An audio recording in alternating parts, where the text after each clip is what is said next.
right, the 19th of August 2026. This is a day, a quite cold one here in Nairobi, but we're here to keep you warm with all the information that you need. How hot is your coffee? My name is Freddie Ndimuli. This is TV47 Breakfast. My name is Annie Odida. Karibuni sana. Umetoka mbio. Umetoka siaka. Tumeanza asubuhi na mbio, but we need that because it's very cold. So you know when you run a little bit in the morning, ama whichever time, as long as kuna baridi, okay, kimbia kidogo. Okay. Then unafukuza baridi. Hata you should do it. You umesema unasikia baridi. Nitoke mbio kidogo. Toka siaka kidogo and then no that way. Actual siaka, you run properly, thoroughly. Nimesikia na mimi siaka. Oh my. Freddie anaambiwa anakimbia na mkono. Anyway, a lot to talk about. That Homa Bay story has refused to leave our headlines, and NCIC has come out to give summons. Watu wanasema mimi nitakuja siku ile nataka. Yes. Skuji. Atumenita nitakuja siku ile nataka. That's how toothless NCIC is. Honestly, do we need that body? Ukiuliza, do we really need it? Have you ever had NCIC being of any consequence in anything they've dealt with? Is it that we are rogue? Is it that NCIC is not working? Because it's either in NCIC we are rogue and rude. You see, once NCIC issues summons to someone, and they have before, and they say, Mimi Skuji, and everyone else is watching, and you can do nothing about it, Siata Mukinita, I'll just say, Miss Skuji. That someone is none other than Peter Kaduma. Yes. Homa Bay Township Member of Parliament. In fact, anasema hiyo translation mmeweka mmemwekelea. Anataka the correct transcription of whatever he said. You know, when you translate that to Kiswahili, it's even worse. Because alisema anyone who chants one term, Peter na wao. Alisema that's politics. Ati vile anasema I'll deal with you politically. Peter na wewe kisiasa. Me not that mkisema anyway, you guys are being so lenient on Kaluma. Literally, that thing, if a Luo had it, it means we was. It means something else. Yes. Anyway, over to you, NCIC. Let's see what they're going to do. It is one of the big discussions we're having today. Yeah. On the front page of the Standard, there's a picture of Mutu Sura Tinginya. He's one of the goons who police is looking for. Ini Misuli Tinginya ama ni Sura ndio Tinginya. We'll be looking at that. Bado ni Misuli. Mwenye alipiga hiyo picha. Ni yeye. Jamaa tu anakaa goon. Ini selfie. Yeah, it's a selfie. Sura na misuli yote Tinginya. Yeah. Anyway, we'll be looking at the papers later. Right. Yeah, quite a lot of discussions. The health summit still going on at the KICC. Big discussions around our health and progression as well. So today being a Wednesday, of course, we'll be having State of the Nation, but later on, Matters of the Heart. Matters of the Heart, yeah. We are continuing that conversation that we started last week because, you know, last week we were having that conversation on Vision 2060, yeah? So it cut our conversation on childhood trauma short. So we are continuing that conversation because of high demand. High demand. Yeah. Public demand. High public Due demand. to public demand, the conversation about childhood trauma continues. Yes. Are we saying childhood trauma affects our life, Ama? Relationships? Of course. Richard Ziwa Zimbalist, Cindy Atieno and Eddie Otunga. They were here last week. They'll still be here today to continue that conversation. Yeah, later on. It's how many days to the general election? 356. Yes, we are still keeping count on that. I was trying to see what we have today. It's World Humanitarian Day. Oh, right. Right. Interesting. Also on the radar, because, you know, we love to tell you what's happening in the country. Nyoro anaanza People's Tour. Yeah. Na ile People's Party. Yeah. In Murang'a. Imeleta vurugu sana. It's also one of the discussions we'll be having on State of the Nation. Today we'll be having Fanyamambo Kinodhia. Yes. Fanyamambo Kinodhia is an aspirant for the Dagoretti South MP seat. We'll also be having Advice Mundalo in studio. And who else is here? Yes, Haji Omar, MP aspirant, Langata constituency. These are the gentlemen who will be here for State of the Nation.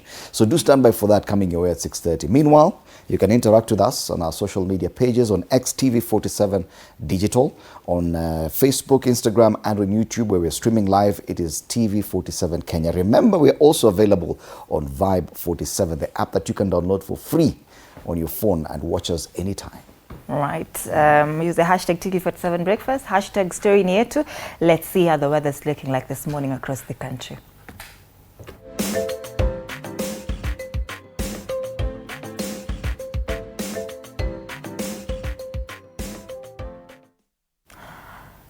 It's a mostly cloudy day today in Mombasa County. This morning it's 22 degrees, highs of 29. Kajiado, it's a cloudy day, 14 degrees this morning, highs of 21 degrees. A mostly cloudy day as well in Nairobi, 16 degrees this morning, highs of 21 degrees. So it's not that cold in Nairobi. Partly sunny day in Uasin Gishu, 12 degrees this morning, highs of 24 degrees. It's raining in Kisumu at 19 degrees this morning, highs of 29 degrees. Nyeri, a mostly cloudy day, 14 degrees this morning, highs of 21 degrees today. Unaona hii ya Kisumu, this morning it's 19 degrees, and there are counties that will experience that as the highs today. 29 degrees, that's quite high. I don't understand why then we are feeling this cold in Nairobi, because they're saying it is lows of 16. Right now, this morning is 16 degrees. Yes, it doesn't feel like it. It feels like probably 10 or 11 at most. But anyway, sisi sio weather meteorologist. Weatherman. That's the state of the weather. All right.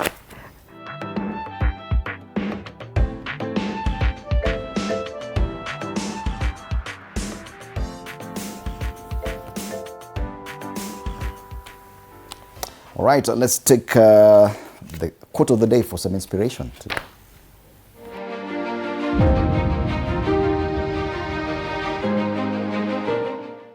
Bring your A game always, not just sometimes. Showing up fully every time guarantees growth, trust, and security in your role.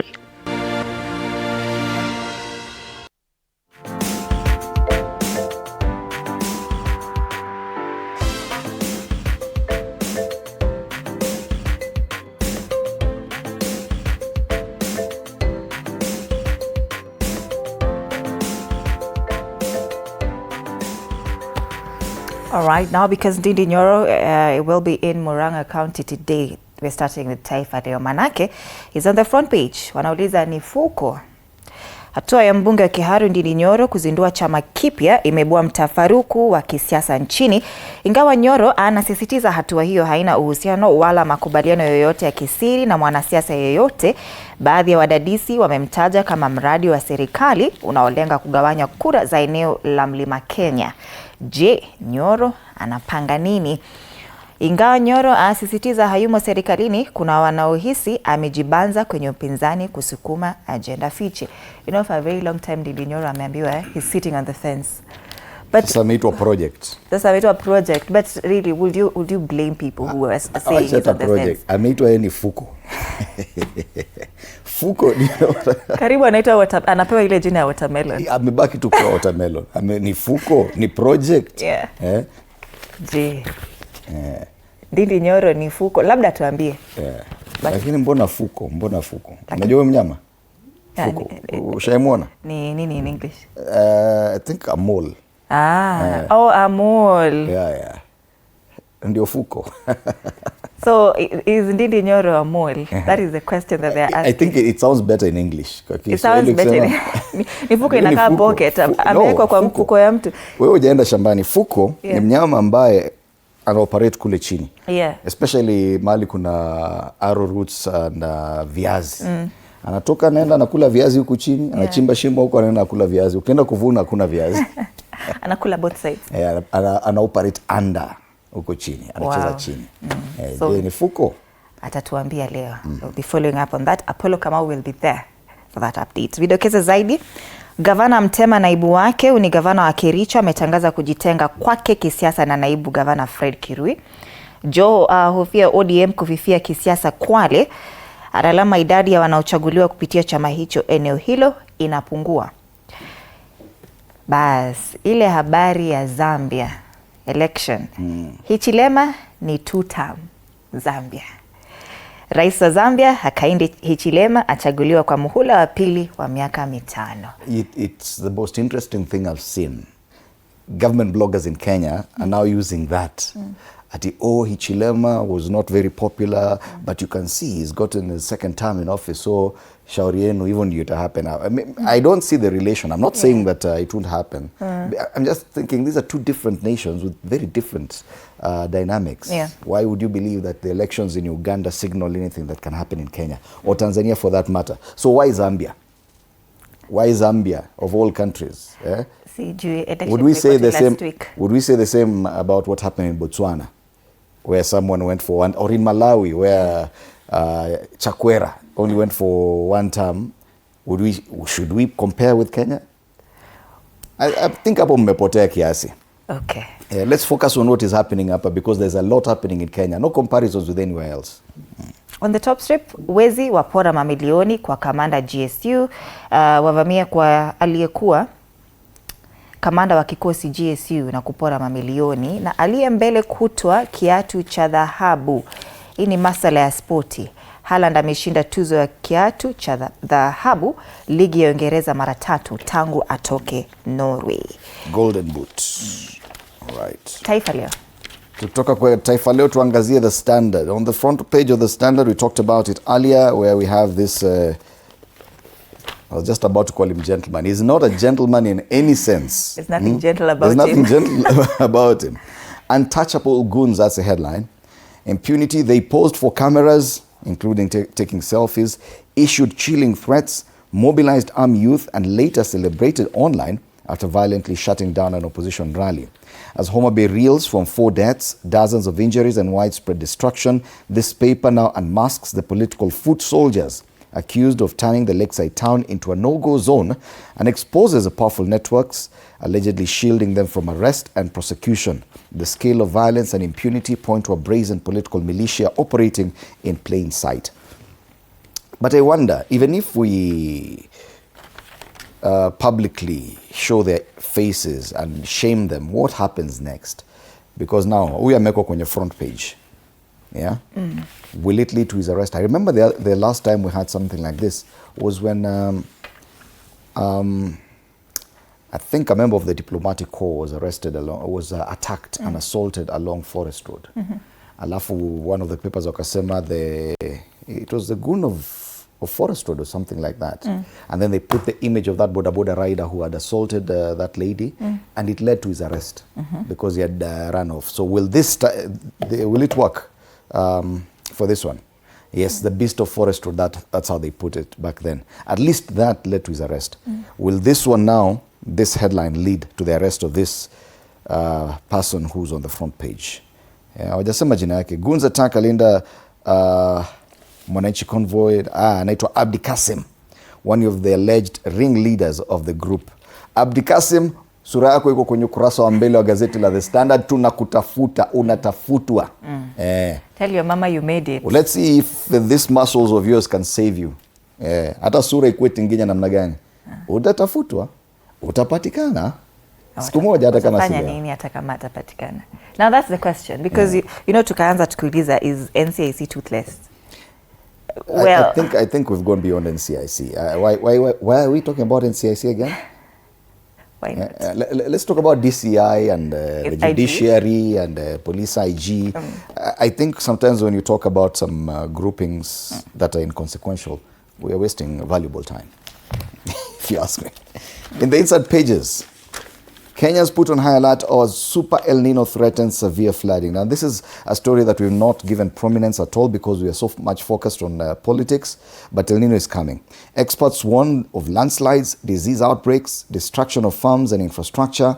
Places like Tana River, Garissa, Kilifi, Mandera, Marsabit, Wajir, Nairobi. Yani Nairobi at party break. Busia, Kisumu, Narok, Mombasa and Baringo counties will be hit the hardest. Chances of a strong El Nino during the October, November, December rainfall season is at 96%, meaning inakuja either way. The 2026 El Nino could be stronger than previous seasons recorded in the past, including in 2023, 2015 and 1997. Hii itakuwa serious. All right. State to import 25 million bags of maize to avert food shortage. Imagine we don't have food. 25 million bags of maize have to be imported. Otherwise, tutalala njaa. Those are serious stories that should be actually on the front page. If you ask me, we'd rather talk about this on the front page instead of jamaa kama huyu. Why are we giving him publicity? Sharon murder, Obado seeks mercy from her parents. Hiyo pia ni huyu alikuwa gavana wa Migori. He claims he is a target of a witch hunt over Sharon Otieno's murder, even as he extends an olive branch to her parents. Those are the stories now on the Standard, the front pages. Of course, politics getting prominence and what will happen to anyone arrested in Homa Bay. Mr. President, will you ever crush goons? That's a story on page 7 of the Standard. Back page matters sports. Premier League's new bosses brace for battle, and we have Manchester City's new manager Enzo Maresca, Liverpool's new manager Andoni Iraola, and Chelsea manager Xavi Alonso. Yeah. Wote hawafikii jamaa anaitwa Mikel Arteta, lakini ni wengi wapya. Let's see. English Premier League starts later this month. Looking forward to that. That's a Standard. All right, Daily Nation, gang robs ex-GSU boss bags of cash. We talked about this on the front page of Taifa Leo. It's a daring robbery that on Sunday afternoon, 4 armed robbers, 2 men and 2 women, broke into a house at Kitengela Police Sacco Estate in Kajiado County, a neighborhood that is home to senior police officers, and reportedly stole a large amount of money. And as they fled, the gang scattered words of 1,000 shillings notes to distract security guards following a scuffle. The raid on the home of Ranson Lol Modoni, the immediate former General Service Unit Commandant, is now the subject of a high-profile investigation. This story is on page 2 and 3. Former police boss has reported the incident but downplays the theft. Can I downplay? Hey, anasema ni kama hakuibiwa hiyo pesa. Unajua shida ni swali utaulizwa, okay, what were you doing with that amount of money at home? Bank, okay, fine, it's not illegal to have money in their house, but okay, fine, people will ask, okay, so what is the source of the money? Yeah, and why are you keeping it at home, not in a bank? Hapo ndio shida inakujia. Right. Other quick headlines. Sharon's family in talks with Obado for assistance. That's another story on page 3. Child in a victim impact statement, Sharon's parents said they bore no hard feelings towards Obado's family. They are open to reconciliation with Obado. Yeah, they need help. Okay. Yeah. Matters politics. What is Nyoro up to? Kiharu MP dumps UDA for opposition. That's a story captured on page 4, the Daily Nation. Ruto ally or his own man inside Ndindi Nyoro's stand political test. That his biggest hurdle is overcoming claims that PPK could serve President Ruto's interest. This is alleged, right? But yesterday I was scrolling through X. I'll look for that tweet, and somebody said that PPK is affiliated na Moses Kuria. Moses Kuria ana vyama ngapi? Yeah. It's a party that has been there for over 3 decades. Yeah, so is that true? Well, we don't know. Why interns have better chance for 20,000 TSC jobs. Teachers hired as interns and those who graduated many years ago will score higher marks in Teacher Service Commission's interviews for 20,000 permanent and pensionable positions. That is a story on page 8. Applicants who have served as interns for at least 12 months in the same sub-county will automatically be awarded 70 marks. That's the Daily Nation. And there's a very interesting story on page 6 about the goons or those suspected to have been involved in the violence. So police had earlier issued a statement saying they are looking for a person called Oliver Jaoko Elias Olivetti, who is currently at large. So this person is associated with Edwin Babu Owino. So Babu Owino and James Orengo accompanied this man to DCI headquarters of police. Kufika huko wakasema, no, but we're not looking for you. No, please, no, we're not looking for you. So why exactly did they issue a statement saying that this person was being sought after? Yeah, DCI rejects man sought over Homa Bay violence. DCI wamesema hawana hiyo shughuli. All right. From the Daily Nation, let's go to the Star today. Gachagua pushes for early Wiper DCP deal ahead of unity talks. That's a story on page 4 and 5. Move could leave Sifuna scrambling for the number 2 slot. So it's about the opposition formation and whether it will open up new front lines. The announcement is likely to send shockwaves among opposition principals as the 2 outfits settle on a presidential candidate. But we're getting confused. One, Wiper Party, Kalonzo is still Azimio leader. Yeah. yeah, of which left out DCP and other parties. They are yet to join. Now DCP is talking with Wiper directly to form a coalition. Yeah? Meaning there'll be a lot of confusion. Rigathi pushes for an early DCP Wiper deal. Gachagua allies open new war with Nyoro over Ruto links. That's another story. Remember kuna wakati ilisemekana Kalonzo amesema I am Rigathi pick for presidency. Kalita noma sana. Other stories, Ruto opens health summit themed reform delivered. Kupale KICC. Homa Bay Town MP Peter Kaluma is saying that he needs innocent people left out of Homa Bay chaos. ODM has called on the police to thoroughly investigate the chaos witnessed in Homa Bay before assigning blame, warning against dragging innocent people into the unrest. Innocent people ni nani? Peter Kaluma, the innocent. Peter Kaluma, the innocent. Now jamaa Pale Juu, from classrooms to rehab, school children caught in cannabis and alcohol crisis is a story on page 6. This is a Star. Grab yourself a copy of this one for 60 shillings. Fresh, independent, different. All right.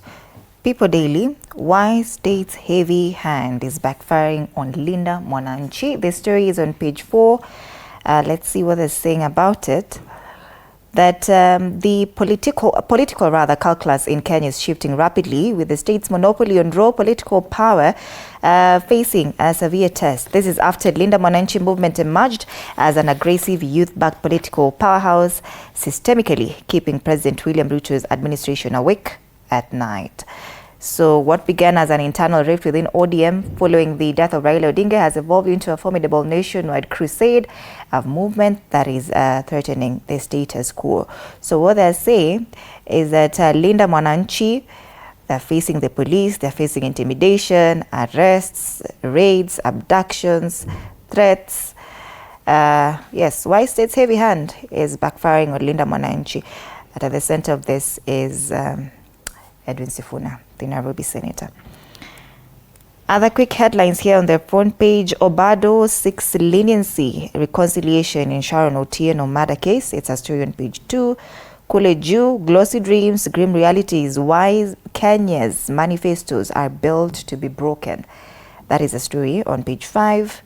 And pig farmers on high alert as African swine fever spreads to 7 counties. Very quickly, Business Daily, NSE farms start paying juicy 75 billion shillings dividends. Top companies to begin paying shareholders from August 30, and 45% of payouts to be repatriated by multinationals.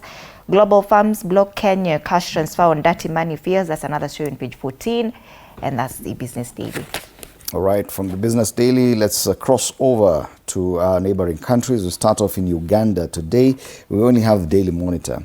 On the Daily Monitor, the key changes in primary curriculum is a big story on the front page. The proposed changes include reducing lower primary subjects from 8 to 4. Wow, that would be nice. Yeah. Increasing examinable primary leaving examination subjects to 6. Introducing Kiswahili. Yes, they need Kiswahili, our ndugu zetu Uganda. Introducing Kiswahili language as well as a plan to replace traditional aggregate scores with letter grades at assessment. That's true on pages 4 and 5. And they have a picture there of mourners eulogizing Alex Mukulu, who was a playwright. And the body of playwright Alex Mukulu is wheeled into the National Theatre in Kampala City yesterday. Hundreds of people, including members of the entertainment industry, thronged the National Theatre to pay their last respects to the dramatist. That's as far as news in Uganda is concerned. Let's move on to Tanzania. We start off with The Citizen, which is usually business-oriented, and they talk about cement crisis deepening as government orders price cuts. The government has given cement manufacturers 8 days to cut prices and restore supplies after shortages pushed the price of a 50-kilogram bag to 26,000. Don't you worry, 26,000 shillings Tanzanian money in some outlets. In Kenya, one bag of cement is how much? Imefika 1,000. 850 around there. Yeah, so huko Tanzania imefika 26,000 shillings. Ukitaka kujenga nyumba lazima ukuwe na bilioni kadhaa. I'm sure that's small money. Tanzania and DRC step up drive for 794 billion shilling trade. And AI and changing habits transform online media. Yes. Let's move on to gazeti la Mwananchi. Serikali yatoa siku 8 bei saruji ishuke. Ulikuwa unajua simiti, wewe unaita simiti. Inaitwa saruji. Usizoe kuita simiti, ni saruji.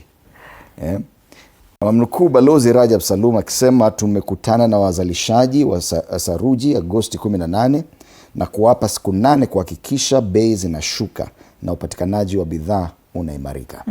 Bei ya saruji.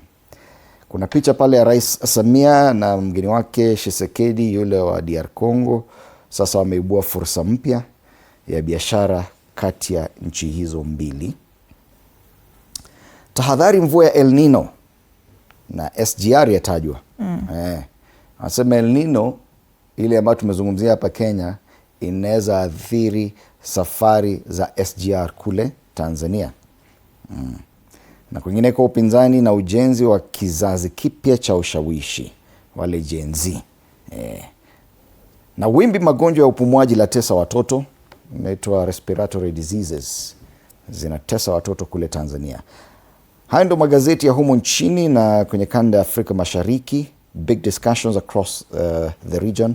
Let's now come back and you can see the only single story that you can say cuts across is El Nino. So that's something that needs to be looked into.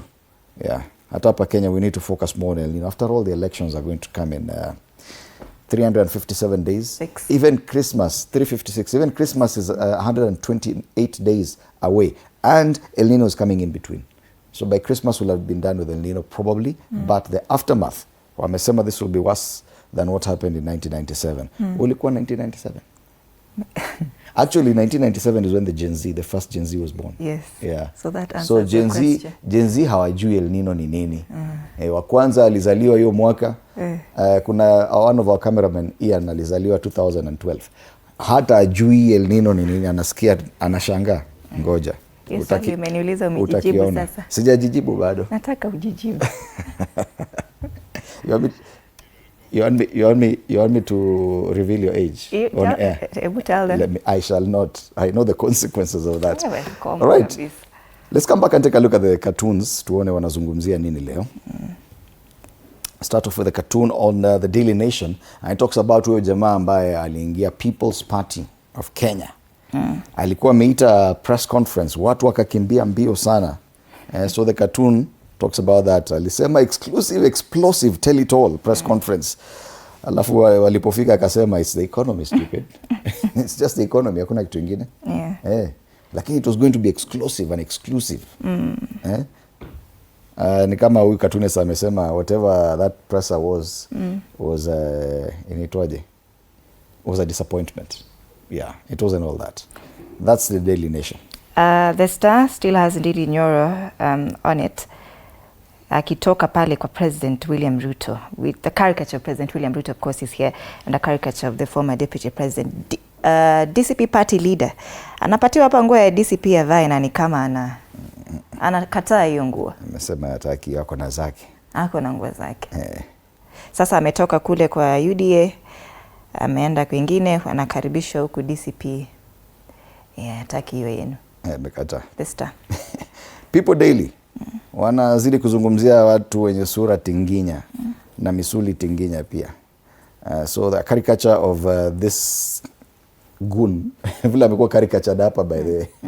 And then a caricature of the CS for Interior whipping the goons using a feather. Anasema behave like it hurts. Na nampiga na manyoya. Manyoya wewe. All right, the one on this standard, finally, this is Harry. Harry has caricatured Kenya here as a national park where goons, killer cops, greedy politicians, corrupt system. Sounds like the Kenya scavenger we want to vie in 2027 too. So this is a country where everyone thrives. Hata kama wewe ni goon, if you want to vie, according to Harry, you can vie. If you are corrupt, you can vie. Vultures and hyenas. And scavengers. If you are a killer cop, you can vie.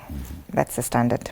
Sad state of affairs. This should not be the case. Yeah. But that is how the cartoonists view what we are talking about, the big stories, of course, Goonism and other issues around our politics. 356 days to the next election. Before we take a break for State of the Nation, let's take a look at the traffic situation in the city.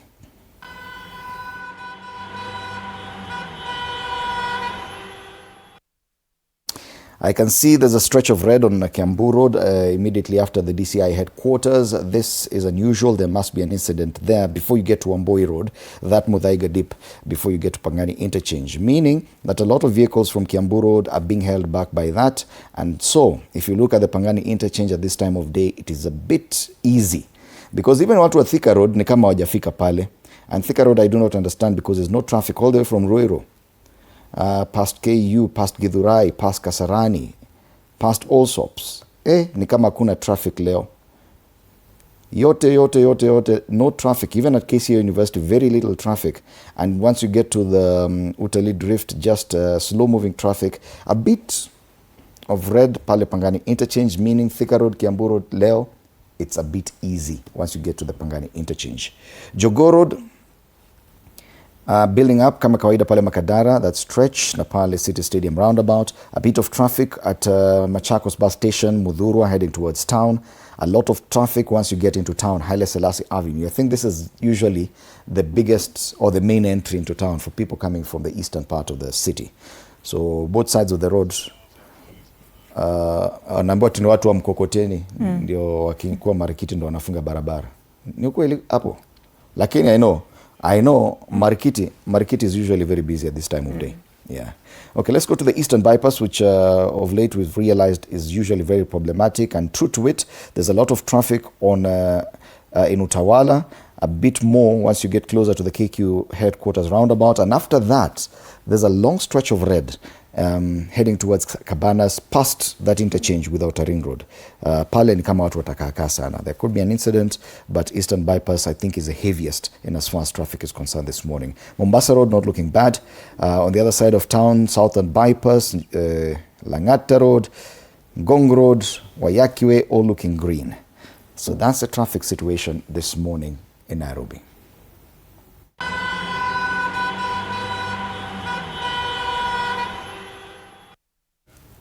All right, once again, a reminder that later on the show we'll be having this discussion when childhood hurts, healing childhood trauma. Annie Odida will be having Richard Ziwa Zimbalist, Cindy Otieno, and Eddie Otunga. Before that, just after the break we're about to take, we'll be having Fanya Mambo Kinothia, MP aspirant Dagoretti South, Haji Omar, MP aspirant Langata, and Advice Mundalo, leadership and communications expert for State of the Nation, matters Goonism, and that new party by Ndindi Nyoro, People's Party of Kenya. What does it mean for politics moving forward? To interact with us on our socials is TV47 Kenya on Facebook and on YouTube on X, TV47 Digital. Interact with us as well on our personal handles at Annie_Dida. Mine is at Fred Ndimuli. Use the hashtag TV47 Breakfast, hashtag Surinietu, and catch us live on Vibe 47 on Play Store and on App Store. See you after the break.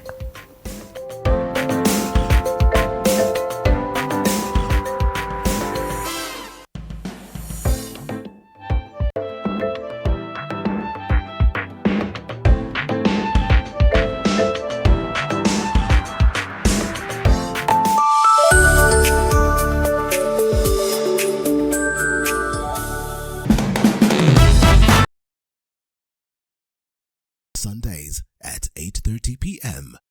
Good morning. You have my rent? Leo jioni kama tutakuwa tumelipa rent, nauza hii simu yako. Hamna pesa. I need 3 G's to make my nails today.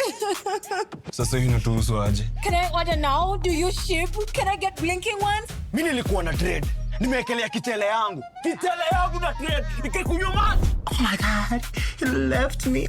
Nitumie ni line. Uko nje kuna wifi. Why? Hi-Fi? Wait, so what do we call this dish again? I have no idea. The cucumbers are there specifically for my beauty routine. Tangu lini kero umeka kwa beauty product? Na ameenda. Tunafaa tukuwe na logo yetu. Like, si ni brand already. You won't entertain divas. No. I'm not dealing with a man child. Amazing. Nishapenda hii energy. Sundays at 8:30 p.m. on TV47. Saturday at 8:30 p.m. My father used to tell me that our hotel is the home for travelers. I guess I forgot that. Recently, it's been more of a mirror of my own ambition. Booyah! We might fail. We will probably fail, but not for a lack of trying. So for the last time, and the first time, welcome to Connect In, the best experience in Eastern Central Africa and its environs.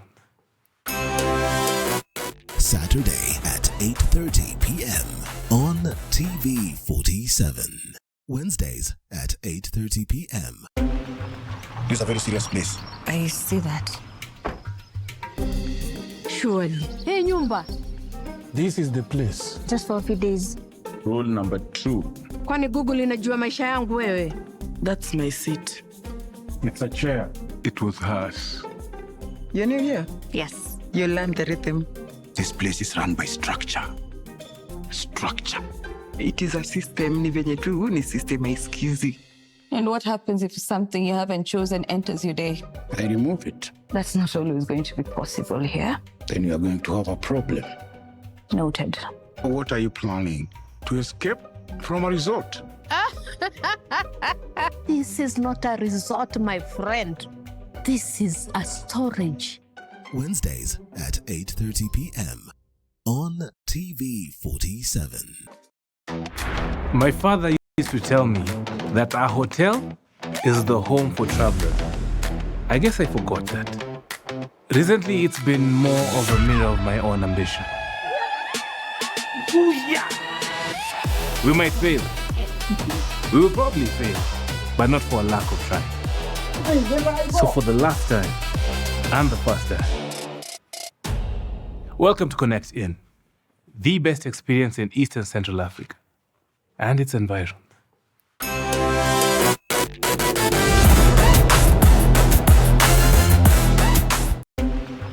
This is a very serious place. I see that.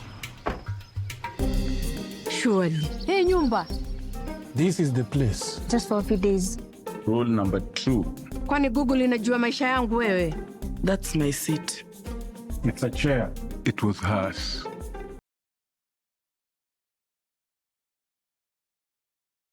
You have to be very careful. Fake money can kill business. Na leo mkorada yangu. Small money, kapesa kadogo, big behavior. I only have big notes. Alikuwa anatafuta courage. Yaani nafaje kutengeneza kachumbari na manyanya zinakaa hivi? Ona kiki ni kama kiwaru. Hiyo ni tonga commitment to the lie. Amejicommit. Ndio hiyo. Mpatie. Unajua kama una mtu kitu, hata tu salamu ya kawaida inakaa kama reminder. Habari yako? Sintalipa kesho. Kesho gani when? Si kesho ya kesho ya tomorrow. Your turn.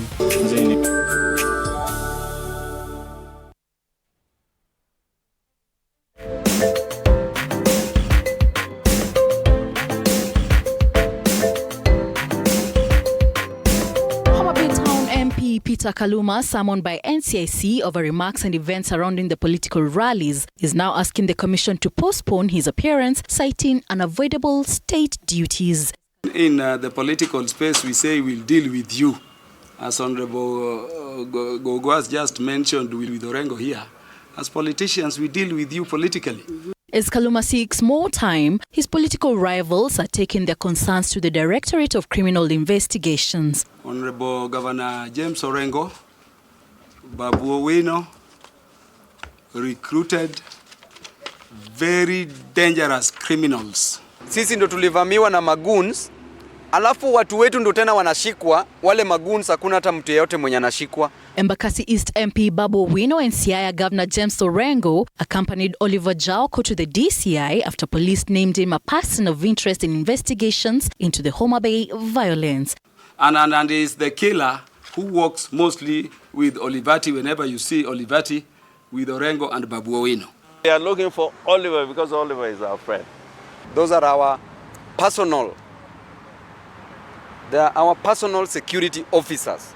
Orengo says Jaoko is a law-abiding citizen and a patriot and accuses authorities of what he calls a crackdown targeting their supporters, a claim authorities have not publicly responded to. It's no longer about Murkomen and those characters. It's about Ruto because he's the one who has made these things happen.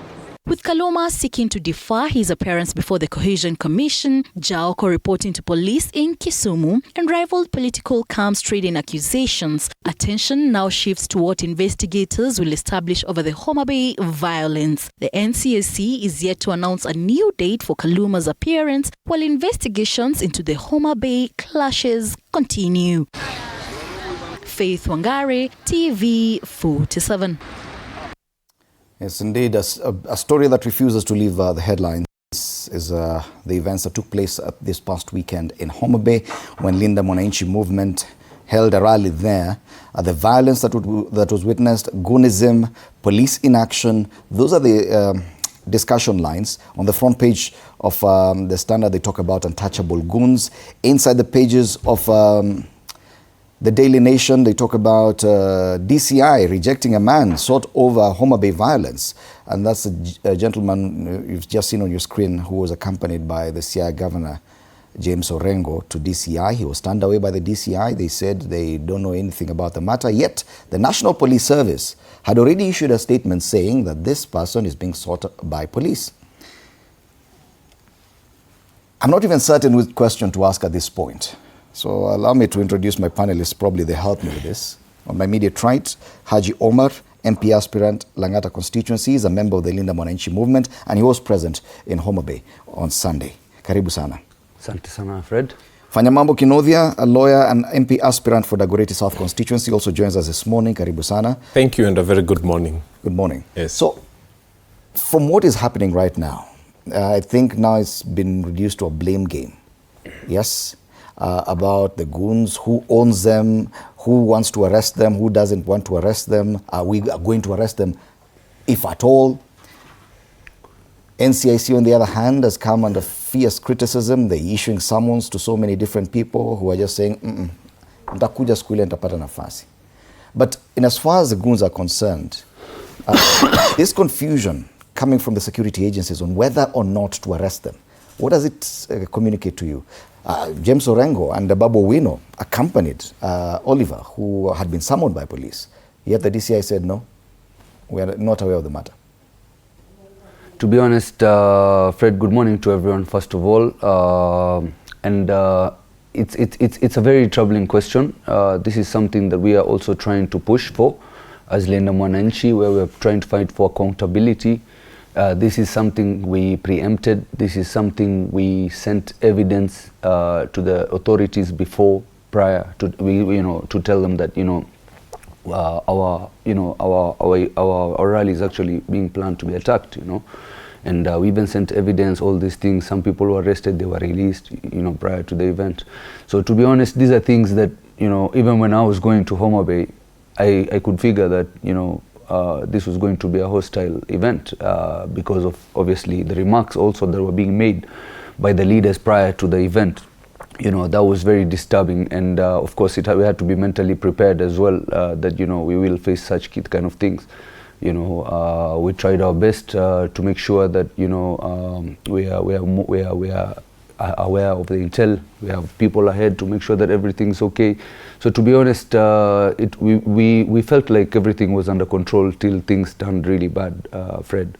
Things turned really bad, and you can tell this was a properly well planned event, because even as you see in the video clips where the highway was blocked out with stones that were brought with the tipper, trees that were cut down and barricaded the road, and the goons were standing right next to the police, and the police were doing nothing to clear them off before even we reached. If the police had intel that and they were standing next to the goons, why not clear them out? Because you're expecting another group coming in to into Homa Bay, you know, why stand with them like you're all waiting for a showdown? And so to be honest, it was a very horrendous moment. You know, everybody was panicking, the women, everybody was in, you know, shock, you know, because there's a big group of people barricaded the roads with pangas that have been grinded, you know, well armed, you know, some of them even had guns, and immediately the first thing we reached, they were lobbing tear gas at us. The goons were lobbing tear gas at us, you know, which is very scary also. How did they get access to the tear gas, you know? And initially they weren't, you know, using any, you know, shooting or anything, but towards a later stage it reached a point like that. So to be honest, as our security were busy trying to clear the road so that we can get access and, you know, escape, because we had passed them, you know, they cleared out, we passed them. Now they were attacking us from behind, you know, attacking us from behind, and security was busy clearing the road so that the cars can pass. And the people at the back, Fred, it was really bad. These people came with pangas and slashed people like crazy. You know, they were hitting the cars, breaking the windows, dragging people out of the car, mercilessly beating them up. They were catching the security, they were trying to do it, and if any security was caught, their teeth would go, you know, everything basically. It was really bad, really bad. What I witnessed firsthand was really scary. But nothing stopped us. We actually managed to reach Homa Bay. Sadly, you know, after 6 cars being touched, because every car they catch, wanaiba, wanachoma. And they catch another one, wanaiba, wanapiga watu, wanachoma.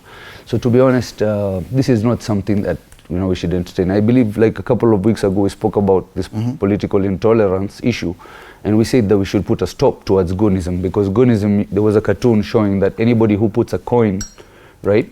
Anybody who puts a coin can hire a goon. Yes. You know, if they can hire goons, we can also hire goons, and it will not be good, because at the end of the day, you know, what I witnessed is people, you know, I mean, the Homa Bay people were being slaughtered, and you say police were there watching. Police were watching, and Babu Wino was telling them, police, surely, are you looking at us? And we're being butchered right now, and you're not doing anything about it.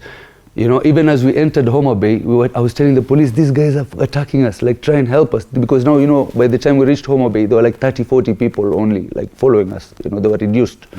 And when they reached there, you know, the police were busy, you know, smiling at us, you know, like trying to communicate that orders are from above, we cannot do anything. You understand? Like literally, I'm telling the police, a woman, telling her, please, like they were all standing, like at least now the group was bigger. They could have handled those 30 fellows and chased them away. They did not. They did not. And that's a big question. And they were beaten up. Yes.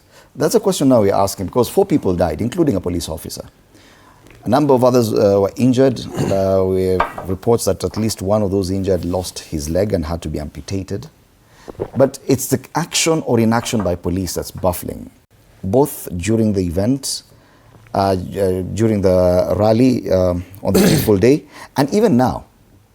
That very few people have been arrested. The papers are now even posting pictures of some of the suspects who still are roaming free.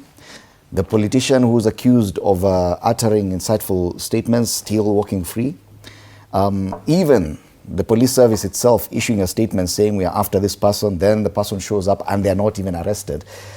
It looks like our police service has gotten to a point of lethargy that, in as far as Goonism is concerned, their hands are off. They don't even know what to do with the goons. Thank you. I think, allow me to start from a personal point. And I want to address one Peter Opondo Kaluma. Kaluma, you and I one time sat at a TV station, KTN, in 2023. And on one night, there was you, there was me, there was Kajiji Kagombe. And on that night, it was during the demonstrations of 2023. And you, Opondo Kaluma, had just come from a mortuary in Kisumu, where you had viewed 11 young men who had been butchered by this government and killed. They were being removed from their houses in Kisumu, Kaluma, you remember. They were being killed, and you had gone to see them in mortuaries. When we sat on that show that night with you, and Gigi Kagombe, I remember remarks were made on that station by Kagombe that you people were hiring bodies and parading them at the city mortuary. It hurt you so much, Kaluma. You walked out of a live TV interview. And when you walked out, you shed tears because you had just come from seeing 11 young men killed, tortured, butchered by the administration, and they were in mortuaries. The Kaluma who would shed tears because young people have been killed by police in Kisumu is the Kaluma who is saying things that are so divisive, that are so bad for a nation, that I can't even believe that the Kaluma I see on TV today is the Kaluma I sat on a show with, and he walked out on a show because he was told they were hiring bodies. Because indeed, they were not hiring bodies. And we were there, and we were fighting for those people. We were together in Azimio. Just 2023. Fast forward 2026. Kaluma is saying, wale wataingia Homa Bay, very divisive remarks, very bad things. You know, threatening people and saying that wataona cha. And you know, Piteni na wao. Piteni na wao. And here is that Kaluma. So for me, that is the starting point. How a person would move from a defender of the rights of the young people who are being killed to a perpetrator of the heinous acts that are happening is really sad for me. It's a very dark day for me. But before the Linda Mwananchi Brigade was attacked in Homa Bay, which is very regrettable, we, the DCP team, were also attacked in Nakuru. There was a lot of violence visited upon our people. Vehicles destroyed, people beaten up. We thank God on this particular instance, we didn't lose a life. But we've lost so many lives as DCP in the wake of our campaigns. Which goes to answer your question. Kwani hawa goons hawajui rallies za tutam mahali ziko? For some reason, they tend to lose their geomaps when it comes to attacking rallies that are pro-government. We've never seen them attack a Farouk Kibet rally. We've never seen them attack an Oscar Sudi event. We've never seen them attack a DP Kindiki event. We've never seen them attack any event that is tutam. If Akina Gladys Wanga hold their Linda ground thing, which they usually have to mobilize, those ones are never attacked. Somehow, conveniently, these goons only know to attack meetings that are pro-wantam. That's why we are saying, Your Excellency William Ruto, there was a time when young people told you the finance bill is bad. They told you over and over and over and over again, but you insisted. And you went and you sent parliamentarians to pass it. You know what happened. You ended up dissolving your whole parliament, your whole cabinet. Right now, Kenyans are telling you, Kipchumba Murkomen has failed. Kenyans are telling you, remove this guy as CS for Interior. You are ignoring Kenyans. William Ruto, please stop ignoring Kenyans. When you see the Daily Nation, that on the front page we are saying an ex-GSU boss is being robbed by goons. It tells you these goons, wamefika mahali sasa mpaka, they can rob a GSU boss. What makes you think they won't start robbing you as the president and the deputy president? It's just a matter of time before they get to the level where they have the confidence to rob from cabinet secretaries. Tame these people early. Tame this culture early. Stop this madness early. And I'm telling you, Your Excellency, the President, if you don't rein in on Kipchumba Murkomen, if you don't rein in on these goons, if you don't stop this now, this thing is going to bite you as a head of state. Remember, the world is watching us. Tourists are watching us. The whole world is watching us. Who wants to send their people to this country right now? They are saying, if the New Daily newspaper is saying that a GSU boss can be robbed by goons, who is a tourist? So we are asking the Republic of Kenya, the people in charge of our state, and that is the head of state himself, stop burying your head in the sand. Unakuja unaanza kuaddress mambo ya shaa huko, ukiita watu mafala, and you are forgetting that people are being butchered left, right, and center. 5 lives lost, cars burnt, destruction of property is sad. But finally, Gladys Wanga. Today is Wednesday. These killings happened in your county on Sunday. You are yet to speak.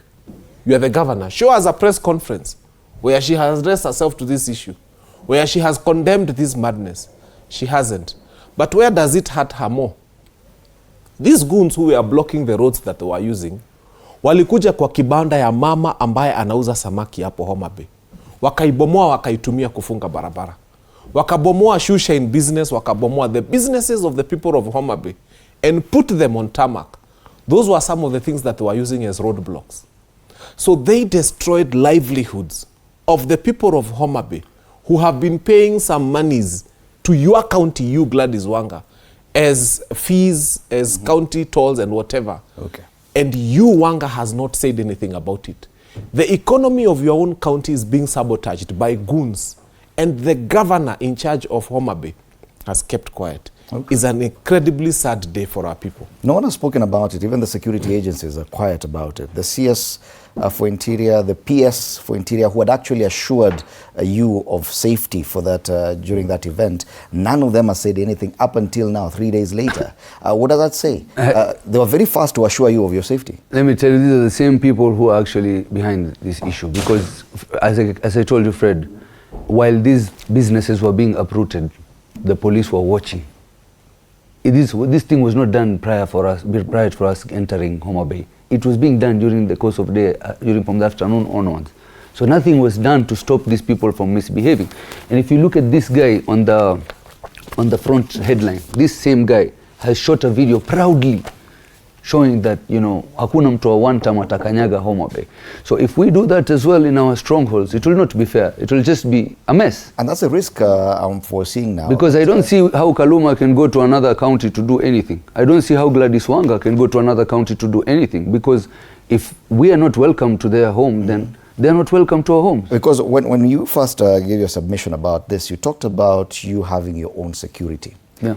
And my question is, couldn't that be counterproductive as well? That because of the anticipated violence, that of course you knew there would be violence, that now people would be, in anticipation of that, arming themselves or going with their own teams for protection. Don't you think that could end up being... that's what's going to happen next, and that's exactly what we're saying. We are making the goons stronger. Our country will become like Haiti, because at the end of the day, if the goons have too much relevance, they will be too powerful. What I saw, Fred, with my eyes, these people had firearms. They were shooting at us. You understand? How can a goon have access to firearms and tear gas and attacking us? And for us to have security, it is okay to have security, because this is something we could see happening. And to be honest, something that I wish we had more security, because our security were busy clearing the road and we were being attacked. You understand? And nobody, to be honest, the same people who made the remarks before the event are the same people making fake statements even now. For instance, the guy is saying that on the 16th, he's saying he's accusing one of our members of Lina Mwananchi being one of the organizers of the goons, and the same guy was with us. He was in the same car with me. We were going towards Homa Bay, and he said that the guy spoke in Sindo. Brian Weke, he spoke in Sindo, and they're saying that he did not show up on 16th. That's a fake statement, and we even have record evidence that he was in Sindo. You understand? So there's a lot of fake statements trying to clear up the name, because what they did was already. And for example, Fred, the night before, they went even to the hotels, ransacked the hotels. Some of our members, their cars were damaged on the first night before even the rally. Any Prado, they know this is a car that has come for campaign. They stop it, they attack it. So if these things were done hours before this major unfortunate event, what could have been done? What should have been done to make sure that this was, avoided? Because you could know that we've already hit hotels. People are already, bringing in stones and everything. The police are seeing how businesses are being uprooted and used as barricades. They should definitely do something about it, instead of standing side by side and nothing's happening. And you note a trend now emerging. The fact that many people, especially within the opposition, feel that the other side are using goons to attack their rallies. And the discussion is heading towards probably self-defense. You have to. Yes. And what would be the net effect of that if everyone was to arm themselves in the name of self-defense, which is provided for by law? As a lawyer, self-defense is accepted. Yes. What would be the net effect if every politician, even within your constituency, just because they have rivals and they know that they could be attacked by their opponents, they now decide to come with their own militia? What would that mean? Let me tell you what 2027. Just hold that thought. We take a break, we come back with that discussion. You're watching TV47 Breakfast.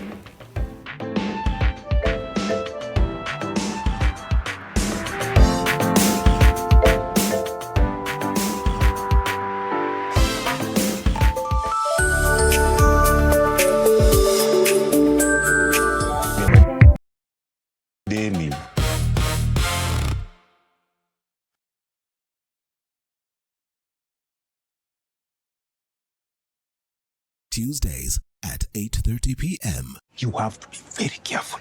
Fake money can kill business. Na leo mkorada yangu. Small money, kapasa kadogo, big behavior. I only have big notes. Alikuwa anatafuta courage. Yani nafaje kutengeneza kachumbari na manyanya zinakaa hivi? Ona, hii ni kama kiwaru. Hiyo inaitwa commitment to the lie. Amejicommit. Ndio hiyo. Mpatie. Unajua kama una mtu kitu, hata tu salamu ya kawaida inakaa kama reminder. Habari yako? Sintalipa kesho. Kesho gani when? Si kesho ya kesho ya tomorrow. Hiyo tena. Mzee ni burudike mchoka. Ni burudike madeni. Tuesdays at 8:30 p.m. on TV47. Sundays at 8:30 p.m. Good morning. You have my rent? Leo jioni kama tutakuwa tumelipa rent, nauza hii simu yako. Hamna pesa. I need 3 G's to make my nails today. Sasa hivi natuhusu aje? Can I order now? Do you ship? Can I get blinking ones? Mimi nilikuwa na trade. Nimewekelea kitele yangu. Kitele yangu na trade. Ikikunywa maji. Oh my God. He left me. Nitumie ni live. Uko nje kuna wifi. Why? High five? Wait, so what do we call this dish again? I have no idea. The cucumbers are there specifically for my beauty routine. Tamulini kero make a beauty product. Na ameenda. Tunafaa tukue na logo yetu. Like, si ni brand already. We won't entertain divas. No. I'm not dealing with a man child. Amazing. Nishapenda hii energy. Sundays at 8:30 p.m. on TV47. Saturday at 8:30 p.m. My father used to tell me that our hotel is the home for travelers. I guess I forgot that. Recently, it's been more of a mirror of my own ambition. We might fail. We will probably fail, but not for a lack of trying. So for the last time, and the first time, welcome to Connect In, the best experience in Eastern Central Africa and its environs. Saturday at 8:30 p.m. on TV47. Wednesdays at 8:30 p.m. This is a very serious place. I see that.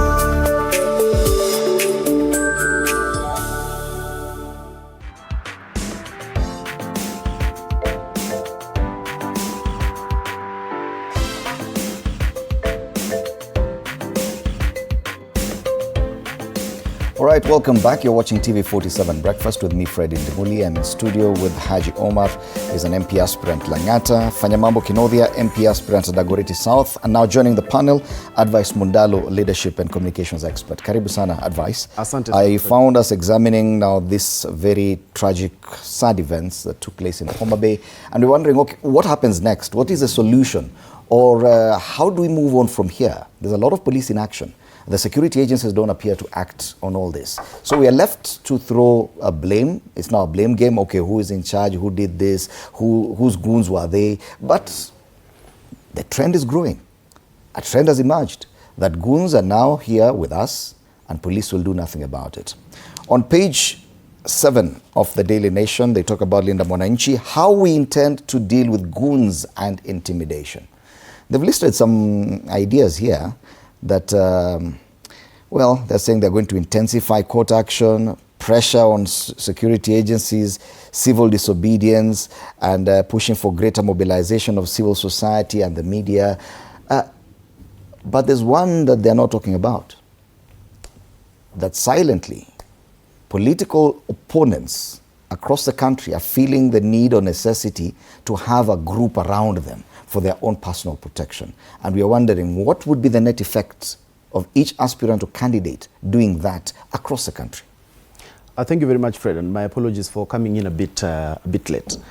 First of all, what happened in Homa Bay is extremely distasteful and is the kind of politics that we should never degenerate to. It's even more bizarre that the people who are most affected in Homa Bay were actually young people, both from the ones who were from the goon side, even the ones who lost their lives and the ones who got injured and the ones who got arrested were actually young people. And the ones now from even the political side, most of the politicians who are healthy enough to give press conferences are the older folks.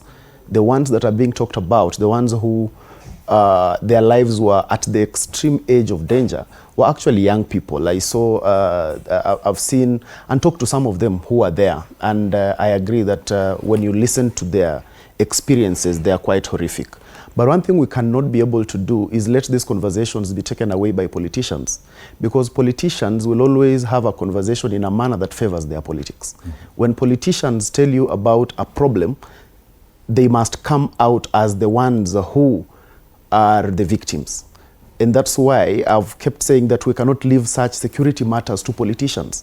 Because when Linda Mwananchi or DCP or opposition talks about this case, government must look bad. And the ones on the other side as well, when they also respond, the other side must look bad. So them, they will simply be playing political cards and political expediency. But two people, in my view, are supposed to really hold the cornerstone of this conversation. And the first person is we, the Kenyan people.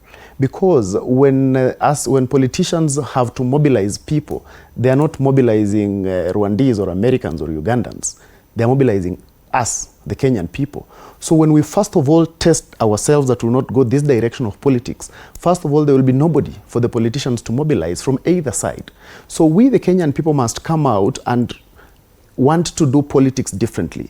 Because those people in Homa Bay who are hurling stones against each other, there is more likelihood that maybe even all of them are just from the same place, or even just from, they're just neighbors, the same that was happening in Olkalau. So for me, first of all, it's about the people, that we must be able to refuse this, and we must refuse to be whipped by politicians, because politicians will only whip emotions. Allow me to ask you this, because you've said that politicians make each other look bad, and opposition politicians will always want to make the government side look bad. But in this instance, did you expect any action from the security agency? And that's actually where I was going, Fred. Yes. As I said, two people. I say, one, the people ourselves. We must be able to raise the bar of our politics. And the second person that we must never let go off the hook when we are coming to issues of security is the security apparatus.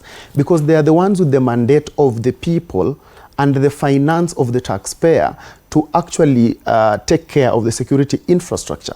And one of the things they cannot be able to come and tell us is excuses such as they said, the opposition people said the police should not be seen there. Because politicians have said, will always tell you the political things. That's why a few days to the rally, they will tell you we are aware of what is happening and we are warning the police not to come. That's what they will say. They said it here in Kikuyu during a DCP rally. Linda Mwananchi said it when they were going to Homa Bay. But that cannot be an excuse. At the end of the day, you have a cardinal responsibility as security agencies to protect the Kenyan people. And as it stands now, for me, it should not be large about how politicians are throwing jibes of blame from each other and at each other. It should be more about what is the security agency giving us a stock of what happened. They should be the ones telling us how many people have been arrested, why they have been arrested, and how we are going forward. Otherwise, when you reduce it into political banter, we'll again have this conversation next week, and the same conversation the following week, and the other conversation the following week. So for me, it is about, can they be able to be held to account? Can they be able to tell us exactly, with the instruments that they have, what exactly did they in fact do before this happened? Because they have intelligence. Does it disturb you that 2-3 days later, the CS in charge of Interior is yet to say anything? It does. The PS in charge of Interior, who had assured these people of safety, is yet to speak about this. It does. And not the just IG of police has remained silent. And that is true. And I like the addition of the IG, because remember, we have kept trying to ensure that our constitution is upheld. And the IG has we have kept calling it an independent institution. He has a mandate.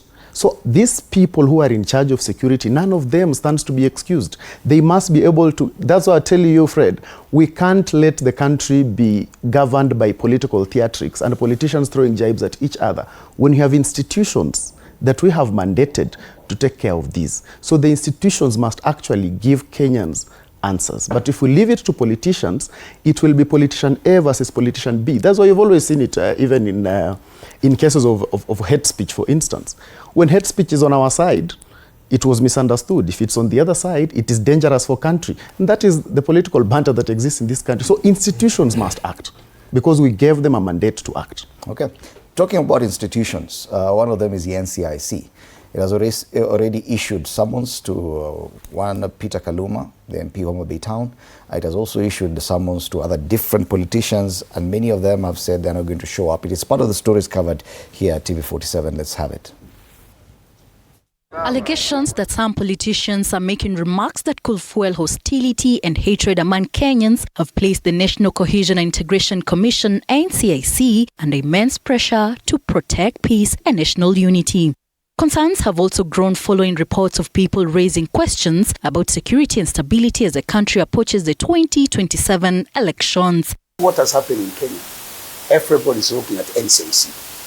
And we are forgetting, we also have the National Police Service. Then we have the DCI. NCIC has faced challenges in holding accountable those accused of violating laws relating to hate speech and incitement. The Kenyans want to see people in court. Like now, I know Kenyans are waiting to see Honorable Kaluma taken to court. But is that the work of NCIC? No. Our work is to investigate, recommend, send the file to the Office of the Director of Public Prosecutions.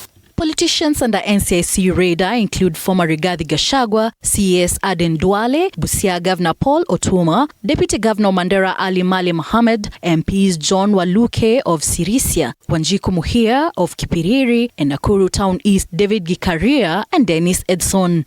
However, questions remain about why some politicians accused of making incendiary remarks continue to remain free. Does the Commission really have the power to act? We work with other agencies. It's an ecosystem of collaboration.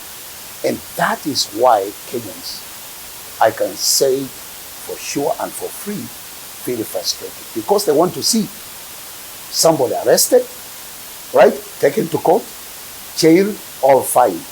NCIC was established in 2008 following the post-election violence with a mandate to promote peace, combating discrimination, and strengthen reconciliation across the country. With 2027 approaching, Kenyans expect relevant institutions to fulfill their mandates effectively in order to protect peace, justice, and national unity before, during, and after the election.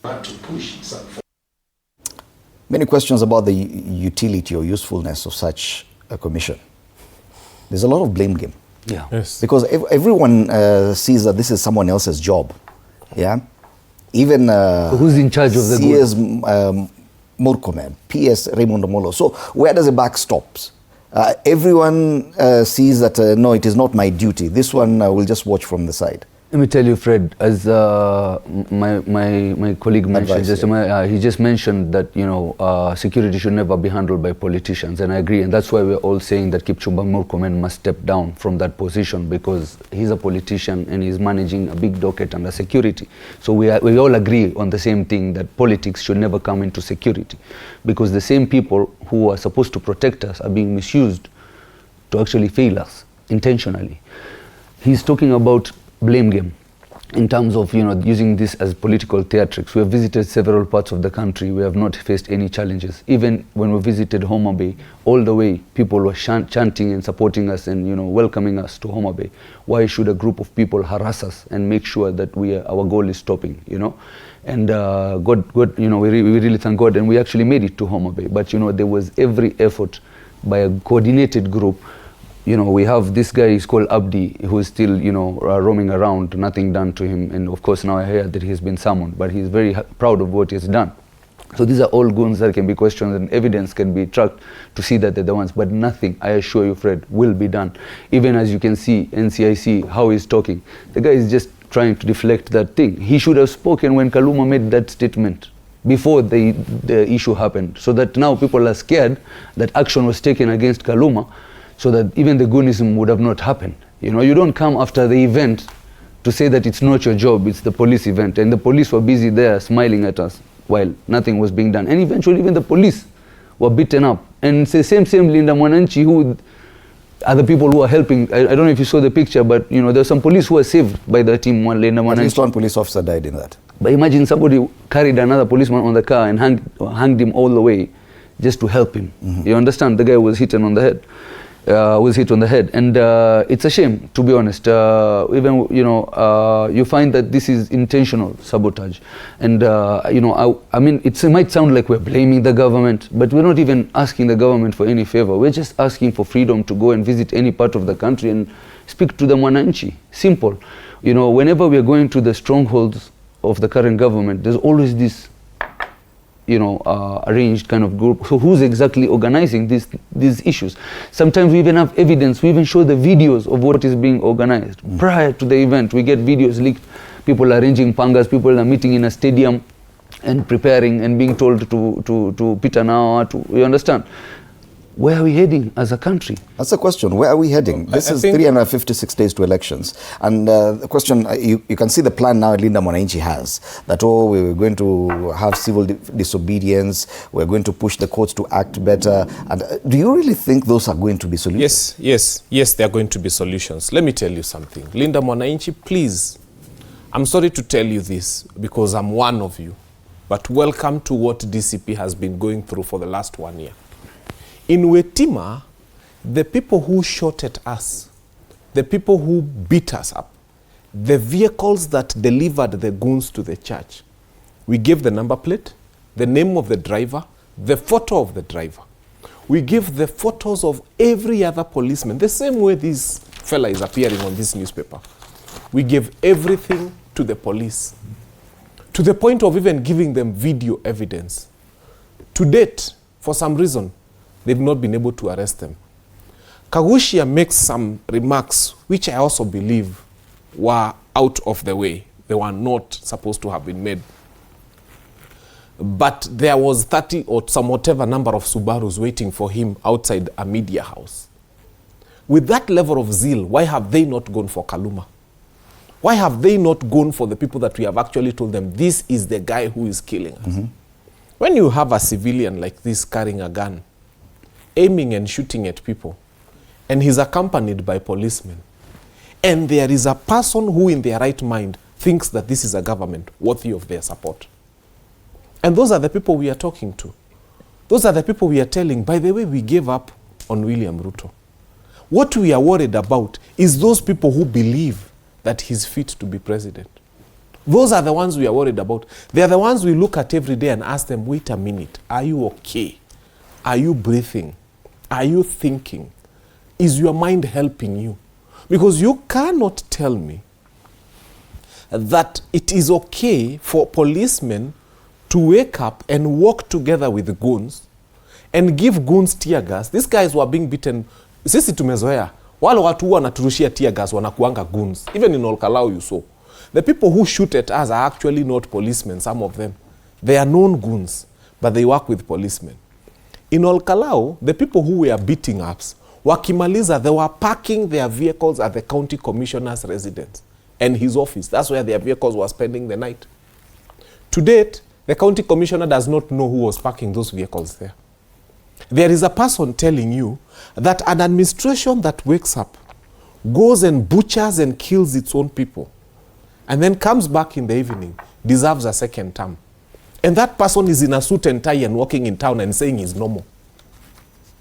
No, a guy who tells you that goons can kill people, park their vehicles at the county commissioner's office, wake up, kill more people, park their vehicles at the county commissioner's office, kill more people, park their vehicles at the county commissioner's office, and then they come and say, now this is the best administration we've had, it deserves a second term. And that person is declared that he's within normal. we need prayers as a nation. We need to get to a point where we ask ourselves, wait a minute, what is it that constitutes a wrong? If that is not wrong, coming from an administration, what is wrong? Okay. And when you ask them, they start telling you about yesterday, and they start telling you about tomorrow, to avoid the conversation about today. So when you tell them, they start throwing names of what happened under Kibaki, under Uhuru, and everything. And then when you can't answer those questions, they start telling you about 2060 to avoid the conversation about today. What we are telling the government of the day is this: please, we are alive today. We want answers today about our today. If you can't answer, there is something called resignation. Just say you have failed. Let us put in place people who will not allow goons to work with people. And we've always told this administration so that they should know, because I saw the president yesterday launching SHA and discussing his development agenda. We are telling him there is no agenda more important in Kenya than the lives of people. Because when you extinguish all of us, who will you govern? So don't tell us about SHA first. Don't tell us about roads. Don't tell us about anything first. Those things are important, but they are not more important than human life. Okay. So when we first have a conversation about people being alive, people being well, people enjoying their democratic rights, we worked so hard. We've gone back to 1992. Can you imagine, from 2002 until now, 2022, we've never had a conversation about human rights. We are starting to have them now as a campaign agenda in 2027. Around Kibaki's time, we were having campaigns about roads, about stima, about barabara. Those are the things we wanted to have a campaign about. But in 2027, we've degenerated. We are now talking about that the right to life in this country is something that you have to worry about. The right to human dignity, freedom from being abducted, freedom from being put in a Subaru. We're always saying, wait a minute. Don't you dare think that we have a problem with being arrested when we go wrong. No. When we go wrong, what we want is to see policemen in uniform, either a police Land Cruiser, taking us to a police cell, booking us on the OB, and taking us to court the following day. That is the law. We have no problem with that. But hooded men, Subarus, nonsense, locations that are unknown, you die in a police cell like Albert Ojwang, we never signed up to any of that. Right. But the buck must stop somewhere. Yeah. This blame game cannot continue. Politicians just saying, okay, fine, it's not my goon, it's your goon. That's not enough. Police, the National Police Service issued a statement saying that they're looking for a certain person. That person turned up at a police station, turned up at the DCI. They said, no, we're not looking for you. Everyone appears like they're not sure what to do around this thing. The buck must stop somewhere. Yeah. We cannot continue this conversation. Don't you think that it stops at the doorstep of the president? He had also assured the country that Goonism needs to stop. It can never be further from the truth. The buck must stop at administration. The buck must stop with the person who has the mandate and the institutions that have the mandate to govern. And that's why I keep saying, Fred, that don't listen to politicians, because they will exercise simply that, political expediency. I can have some legroom for my brothers from Linda Mwananchi. But DCP cannot even be the ones to tell us about political intolerance, because this is the party that warned Linda Mwananchi from stepping in there, in a zone they consider theirs. This is a party with a party leader who told the police, who told the people, and at that time I was in the streets demonstrating from the Azimio side, and they told us that the police are not in the street to kiss you. So that is not a party that can be able to tell us about political intolerance. When you look at a party like DCP, these are the people who spread leaflets in Ol Kalau. So what I'm saying is that forget the politicians. They will do exactly that. They will whip your emotions. They will want to practice what I call political intellectual Goonism and make others believe that the only side that should be supported is their side. And you want to make it look like when people are not on their side, then they are wrong. In a country that is a democracy, everyone must be allowed to have their voice. They must be allowed to say what they want to say, to campaign wherever they want to campaign, and advance the agenda they want to campaign. Just recently, I think 2 days ago, we have a new presidential candidate entrant in Ndindi Nyoro who has just joined the fray, and others will keep coming up. We can't tell them not to run because you believe your party leader is the best to run, and yet that party leader is even an impeached person. That is tomfoolery. We must be able to allow everyone exercise their democratic right. And your right does not supersede other people's right. And when it comes to matters security, we must blame the people that we have given a mandate. And that's why for me, I keep insisting on that because when I look at what the NCIC chair is actually saying, first of all, I have a problem that NCIC is being reactionary because the mandate and role of NCIC does not just start and end at reaction, because they must first of all create the conducive atmosphere. They are an independent commission. So they have a budget for them to first of all be moving around the country to encourage the people to bring down the temperatures so that we can be able to have these conversations in a peaceful environment. They are supposed to ensure that the ethnic balkanization moves down. They have that mandate. They have that budget. I don't know why they keep thinking that their budget is about doing press conferences immediately after there is a problem in the country. No, they should be able to be scaling these things down. It's an independent commission. And remember, independent commissions, the commissioners are actually full-time employees. They're not board members. They are full-time employees, complete with a salary and government largesse to be able to walk around with. So we must put the blame where it should be. And the last person we can be able to listen to in terms of finding solutions of security is a politician, because he will only blame the other person. Honorable Karauri just 3 weeks ago is an independent person, is an independent MP, but he was attacked in Umoja, and all his cars were actually smashed when he was doing his campaigns. Didmas Baraza in Bungoma was attacked. He's a government, pro-government UDA member of parliament who is running for governor. Just a day after the Linda Mwananchi rally, he was attacked somewhere in Kimilili. And that's what I'm saying. Conversations around security are not he say, she say. No. These politicians, Fred, are the same. These politicians do the same thing. These politicians mobilize against each other, and that is the truth.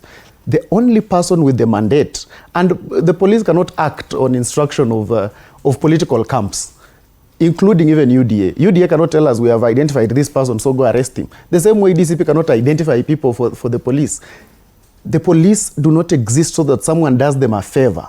No. They have the budget, they have the taxpayers' money to do their work. What they simply need to do is to do their work. But the more they keep being silent, the more political expediency takes center stage, and the more politicians will come on air and whip emotions in the name of being... Do you agree with this plan by Linda Mwananchi to intensify court action, pressure on security agencies, civil disobedience, pushing for greater mobilization of civil society and media as a possible solution to this issue of Goonism? What that does extensively is still whipping their political arithmetic, but they are within their democratic right.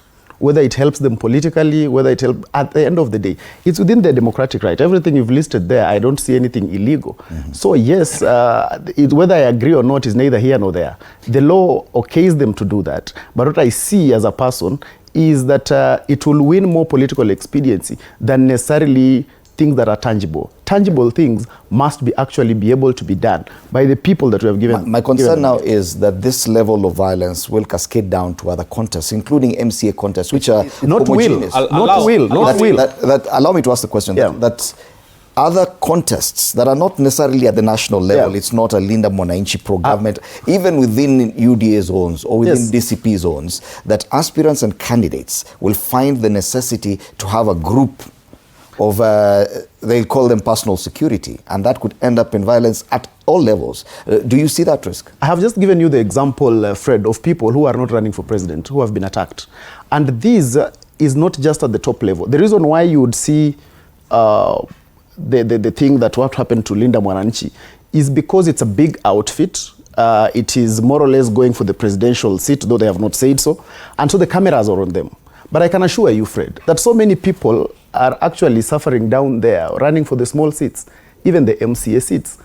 And they are facing the same kind of intolerance. This intolerance does not just start and end at the top.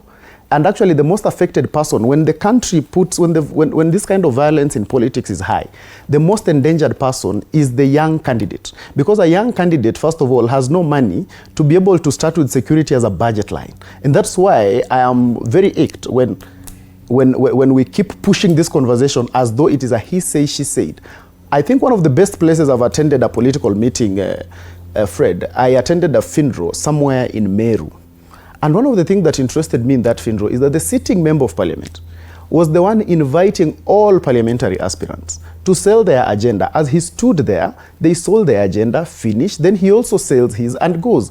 That is how it should be. Politics should be a contest of just ideas. Both of these gentlemen are aspirants. It should not be violent. You're aspirants. And first, even before you contribute, do you find the necessity, as you continue your campaigns, to have your own personal security for self-defense in case anything happens? Let me tell you, for Langata, you know, it's very comfortable. Like I personally, I take care of myself, but whenever I'm going for any political events, I need security definitely, because even as we leave the event, sometimes you'll find that, you know, you're being followed by these goons and they don't want you to leave the event. So you've made arrangements for your own security? You have to, and sometimes, you know, I have to have a backup plan where if I'm not leaving here, I leave from this exit, because I know that so long as I'm going at a certain place, sometimes you'll find that existing. What kind of nature of security is this? Is it police security? Is it no, just private bodyguards? Just bodyguards to make sure that they can give you time to escape. Nothing with guns or crude weapons, no, unfortunately. Okay. I mean, like,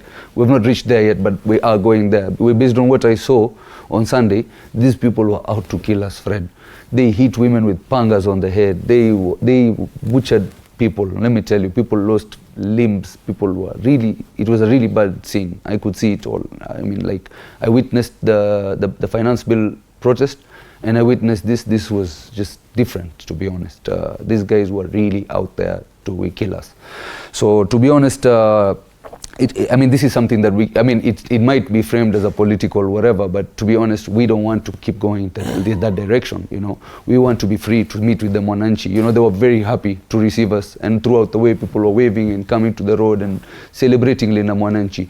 Then why should a few people be arranged to distract our event? We just want freedom to go and speak to Mwananchi. We don't want, you know, in fact, even raising this security fees is expensive, because even myself, like, instead of one guard, I'll have to have two, you know, walking around with me, because now the political tension increases. We end up spending more for security.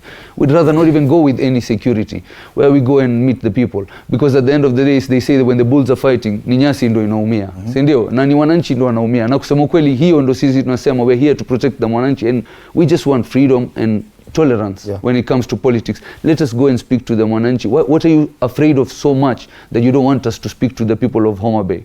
You understand? So this is something that even the people of Homa Bay should ask themselves. But even in Langata, you say, as things continue, you may need to boost your security further. No, I mean, it's definitely important, because at the end of the day, I mean, I'm not worried, but when it comes to my family and my committee, everybody is like, you know, Omar, you need to protect yourself more, because they're seeing this thing where all of a sudden people are trailing you and all this kind of thing. What is the security arrangement for the MAMBA? You know, we say security is secure. So for me, I know security is secure, and security begins with us. But I would like to tell you this. We are having the wrong conversation. Why weren't we having these conversations around Kibaki time or Uhuru time?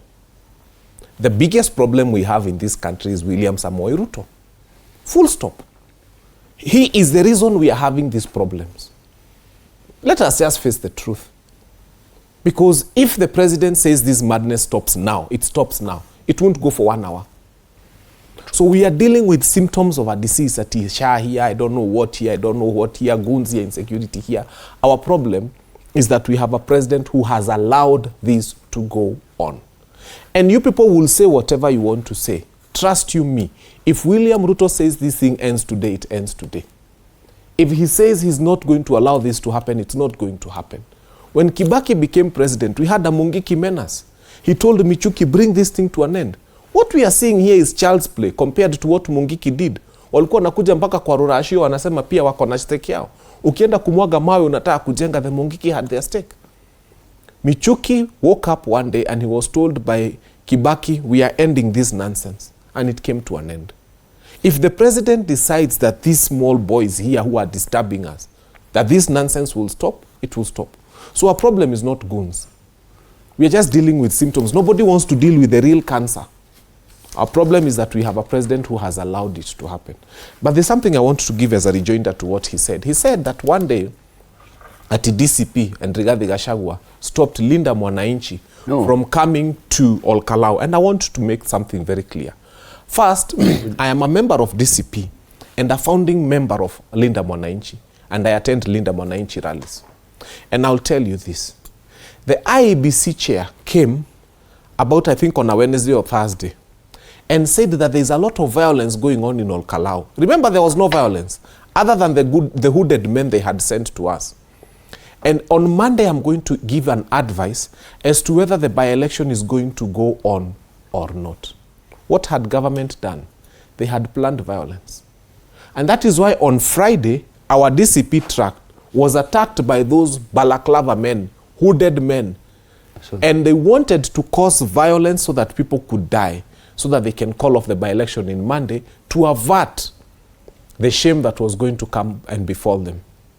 Linda Mwananchi innocently planned to come on Sunday to Olkalau. Rigathi Gachagua told them, if you come on Sunday, please don't mention DCP. Don't even say you're supporting our candidate. Why? If your people, if Linda Mwananchi and one of them, if they had come to Olkalau on that day, what would have happened is what you saw happening yesterday or on Sunday in Homa Bay. Young men would have been sent with pangas and crude weapons. There would have been a bloodbath in Olkalau. And those men would have come with DCP branded uniform.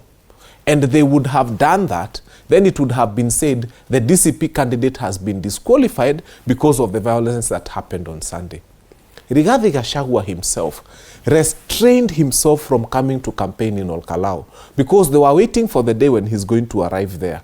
And they send the young people again to kill people, and then it would have been cancelled. So we had that intel, and that's why Rigathi Gachagua told them, if Linda Mwananchi, you do come to Olkalau, do not mention DCP. Because once you mention DCP, as long as there's that association, they would have said the DCP candidate is the mother of this violence, and the by-election would have been cancelled. That needs to be very clear. True. They keep saying that Rigathi Gachagua is bullying other parties in the mountain. We told them, when you look at the Olkalau by-election, there were 9 parties on it. And all of them were allowed to campaign, and nobody fought nobody. So we want to say that we shall forget these diversionary tactics. At the end of the day the president says that the buck stops here, and that this nonsense ends now, believe you me, in an hour, it will be over. All right. If the president wanted these goons arrested now, trust you me, by lunchtime, all of them will be in a cell. All right. The violence and Goonism and the fear or anxiety of what this could turn into as we head closer to the 2027 general election. Serious concerns about pockets of violence that now have become widespread and normalized, that every political contest or rivalry has to be or has to turn violent.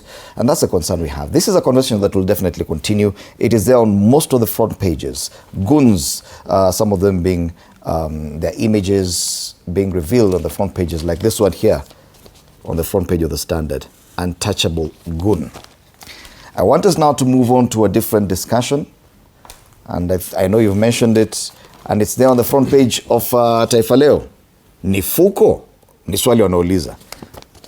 Fuko is Swahili for mall. So watu wengi wanajua fuko lakini hawajajua ni mall. So ingawa Nyoro asisitiza hayumo serikalini, kuna wanaohisi amejibanza kwenye upinzani kusukuma agenda fiche. What exactly is Ndindi Nyoro doing?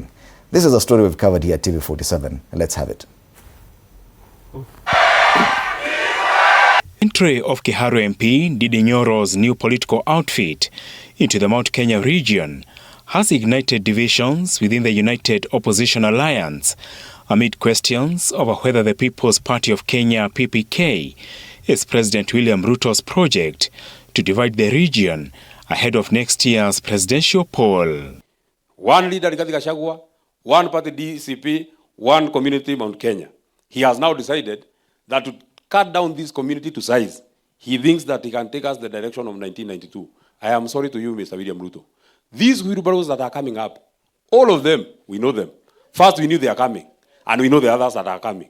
We saw one that was launched yesterday, and we were waiting for it because we had been told that there's a wheelbarrow that is coming from Muranga. We knew that it was coming. So it does not come to us as a surprise that you have a new wheelbarrow. We actually know that there is another wheelbarrow that is coming. We know that there is a wheelbarrow that is being prepared in Laikipia. I think in Dionaika Mugu. We know there is another wheelbarrow that is being prepared from Nakuru. He came up with his own party yesterday.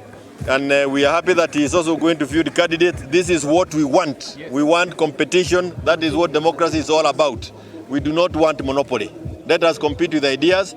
let the best leaders be elected in our region and elsewhere. Medhos remarks affirm Gashagua's earlier statement following DCP's victory in the Ol Kalou by-election, where Gachagua claimed Ruto's plan was to launch new political parties and presidential candidates to divide the Mount Kenya region. This by-election marks the death of UDA in this region. William Ruto knows it, and we are aware he is already scheming. He intends to introduce different colored wheelbarrows to accommodate his allies. During the unveiling of the party on Monday night, seen as a potential launchpad for Nyoro's presidential ambitions in 2032, Nyoro said he had consulted Gachagua and other leaders before making the announcement, as he continues to struggle to shed the Ruto project tag. I have sat down with Honorable His Excellency Rigathi Gachagua. Nyoro's struggle to shed the Ruto project tag dates back to the contentious 2024 finance bill, which he voted for, his absence from parliament during Gashagua's impeachment, and his failure to take part in the vote on the 2026 finance bill are developments that have left him at a political crossroads. There was a time when he was very popular in Murang'a, not just Keharo. Before even Gachagua came up, people were talking about DDA as a possibility. Then Gachagua came up.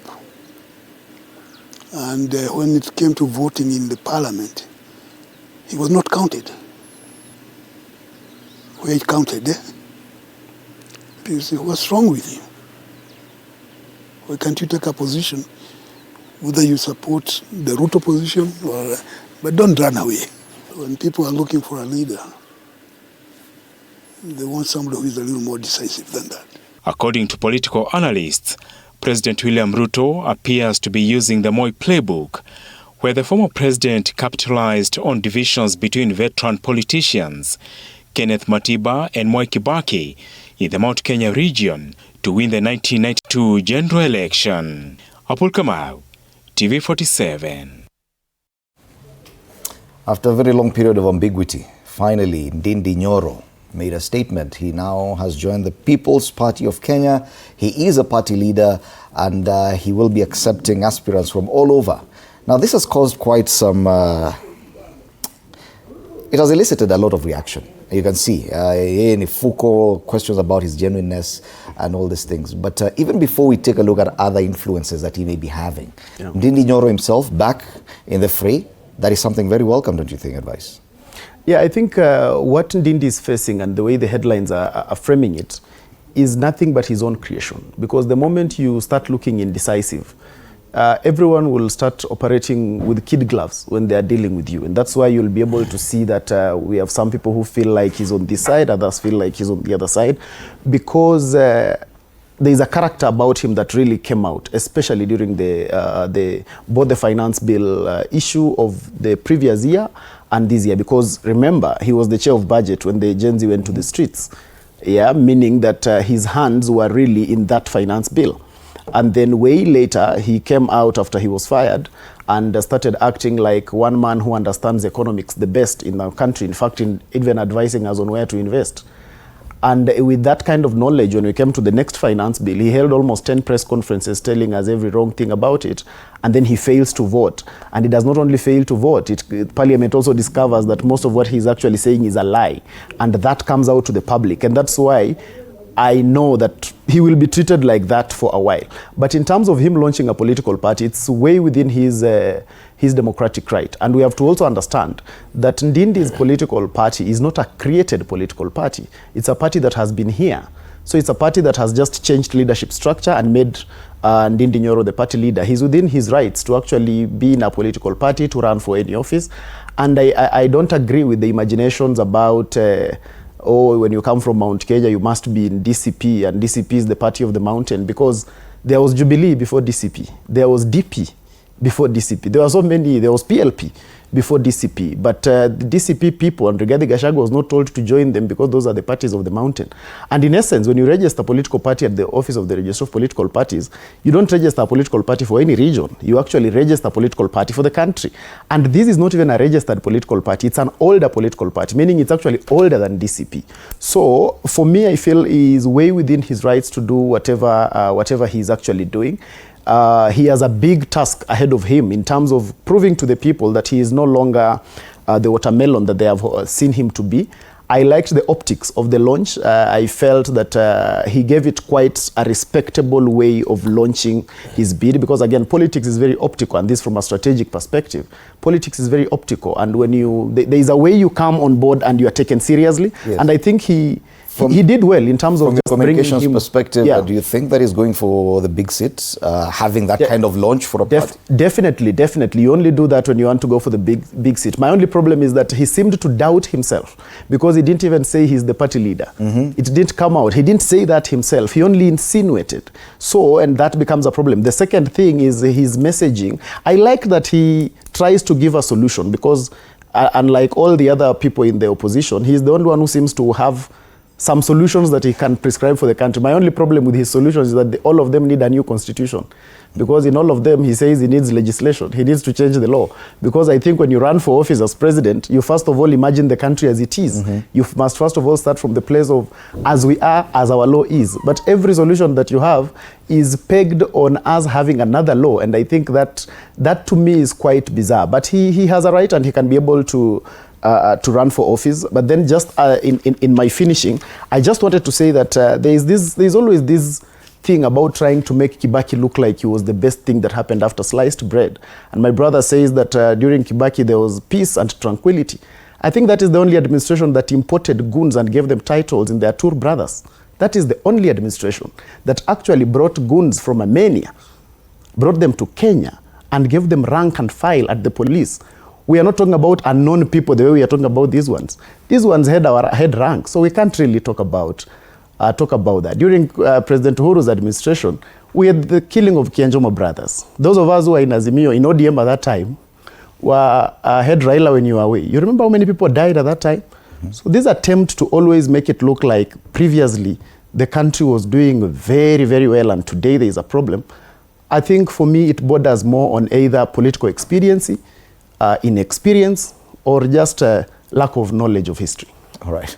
Haji, what's your take of Ndindi Nyoro's latest move? We saw your party patron, the Senator, Sia Governor, James Orengo there, and the declaration by Ndindi Nyoro that he is now in the opposition, which people knew about. Do you feel that was a huge statement? Do you see him coming the way of the Linda Mwananchi movement?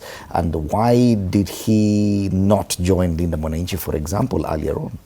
No, to be honest, Fred, I'll be very careful with Ndindi Nyoro. He's a very slippery one. To be honest, his objective is not usually well known.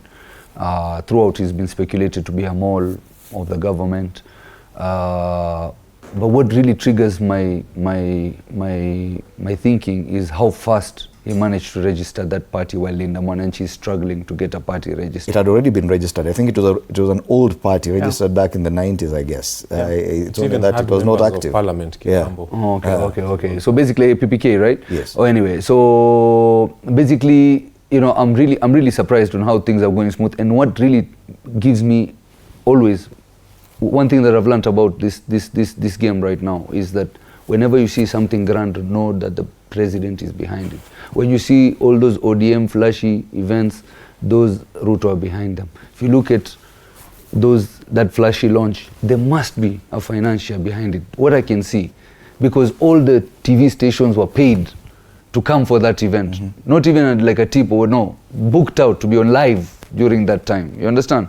So this should be something that, you know, even if he's saying that he's coming to the opposition, I would be very. I mean, if you're invited, you go. You know, at the end of the day, even the way, one other thing that also triggered, there's the fact that he's mentioning Gachagua, that Gachagua is on his side, and then later Gachagua comes and says, I'm not on your side. So, you know, there's a lot of question marks and a lot of gaps in between that make me understand that, you know, but generally in the overall game, I don't understand why. It doesn't feel right. Yeah, it doesn't feel right. Like, I just feel like, but I mean, as my colleague said, it should be a free and fair process, and just the same way that he's allowed to have a party and, you know, collect members, the same way even Linda Mwananchi should be allowed to set up their party and continue with the process. I don't see why we should have these hurdles every now and then, and yet it's our democratic right.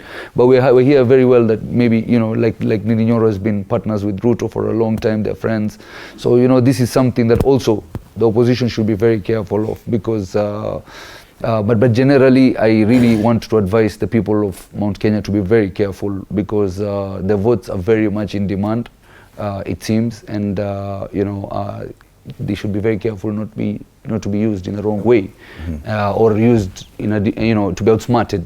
You know what I mean? Because what it looks like is like we're being sold a phone, but inside there's nothing inside. So sometimes it's good to have more parties, because we need political dustbins. At the end of the day, the game is still young. Everybody can hide their cards now, but at the end of the day, Mwananchi will see the cards. At the end of the day, all the cards will be on the table, and Mwananchi will be able to see in Mbivu, in Mbaya. He was a blue-eyed boy of President William Ruto at some point. This is someone who's received a lot of accolades for what he does. He is one of those people who many people thought would even rise to a higher rank. But this vehicle that he has come up with could find necessity, especially for people who are trying to ditch UDA, come to the opposition. The direction they were initially hoping to go is DCP. DCP has said, not very fast, we are reluctant to actually welcome you. Do you think that this will now be the natural destination for most of those defectors from UDA in Mount Kenya? To start with, thank you. For the first time, we want Ndindi Nyoro in a position of leadership. We want him to be able to lead something, because he's always criticizing things. Now we want him to lead something. And it's good that he's a party leader now. Where we had a problem in DCP because some of these characters who are coming from government, we can't 100% trust them. That becomes a safe abode for them. So tunaomba nyinyi wote, the ones who are leaving UDA today, just go to Ndindi Nyoro's party and stay there. Work with him. You people have a philosophy, you've worked together for some time, you understand each other, you have a camaraderie between yourselves. I keep hearing people saying that he's making a party, I don't know, to split Wolves of the Mountain. He's coming to compete with DCP. Who told you DCP is a mountain party? MCA wa Atuoli sahi, the current MCA for Atuoli in Kakamega huko kwao, is actually a DCP MCA. We have an MCA in Narok. We have an MCA in Kariobangi. And you know, MCA represents grassroots leadership. So it tells you in Atuoli's constituency, at the very level, at the lowest, at the grassroots, we have a DCP. In fact, in that election, UDA came out, I think, number 6 or 7. ODM was number 5 or something of that kind. So it tells you DCP is popular even in Kakamega. Okay? DCP is popular in Narok. DCP is popular in Nairobi. We have an MCA in Kariobangi, which is cosmopolitan. So DCP is not a mountain party. So let's stop comparing it with Akina PPK, I don't know, P what. We are a national party. In Emuru Adikir, kwa Kipsigis, we got more than 10,000 votes, which was 38% of the total votes cast. A party that gets 38% of the votes cast somewhere in Rift Valley is not a mountain party, is a national party. Now, I had him, Mr. Advice Mundalo here, say that Ndindi Nyoro is offering solutions. What solutions? Can you imagine, you find someone who is sick, they probably have HIV, and then they're having opportunistic infections. Anaumwa na malaria, akona kikohozi, akona hii. And then you start coming and saying, we are going to treat the malaria in this guy, and then we are going to treat the cough in this guy, and then we are going to treat the homa in this guy. The guy has got a perennial thing which is affecting his body. It's a bigger disease. It's HIV, it's cancer. There's something bigger in him. Ndindi Nyoro does not want to address the mountain. He's telling us how we'll fix education. He's telling us, I had his solutions. I actually watched him. He's telling us how we are going to fix energy. He's telling us how we are going to fix health. But he's not telling us that the biggest problem that has brought us to a place where we are now having to discuss health is William Ruto. He's not telling us that the biggest problem that has brought us to a situation where children now cannot go to school, capitation to school is unavailable, university funding model is ununderstandable. Even to people who have studied, they can't understand the university funding model. So he's giving us fixes. But the main cancer, which has led us to a situation where all these problems are happening, he doesn't want to talk about. So when you ask Dende Nyoro, what is your position about William Ruto? He says, I'm in the opposition. You tell him, do you think William Ruto should go for a second term? Dende Nyoro will never answer that question. And that is the question, that is the elephant in the room.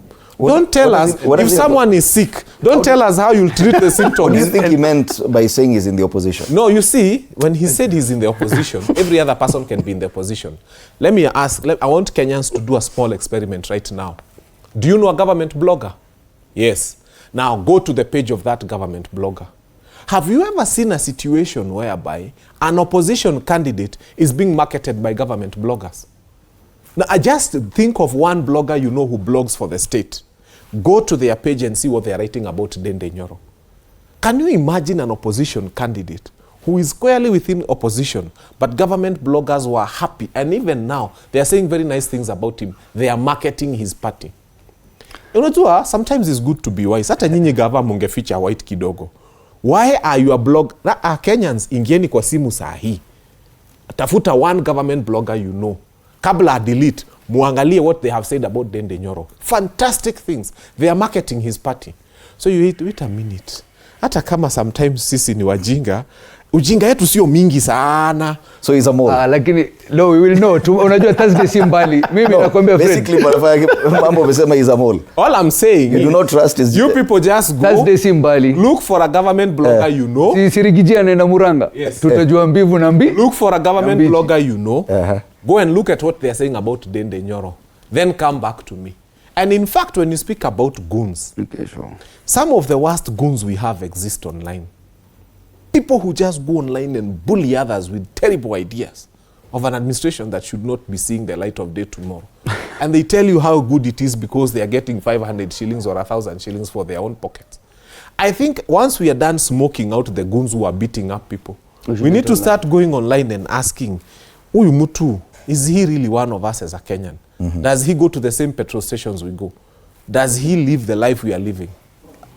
What does that do to a politician? The fact that you enter the fray and there's a lot of mistrust. You remember the days of fence seating about watermelon and what that did to that particular politician. Yeah. Dende Nyoro being branded a watermelon, a mole, all that. He was a young, with a bright future politician. Yeah. What does that do to him? I said it in my beginning, Fred, that Ndindi invited that to himself. And there's nothing anyone can do about it, because the moment you start appearing lukewarm in the political fray, the moment we cannot be able to pinpoint exactly where you are and what you stand for, that becomes the problem. The moment you become the kind of person who can stand in parliament and say we need to move this VAT to 16%, and you say that you have all the right reasons to do so, and quickly, just because you are not chair of the same committee, you now come and say that was the worst decision that was ever taken, because you imagine people have forgotten that it was you that moved the same motion,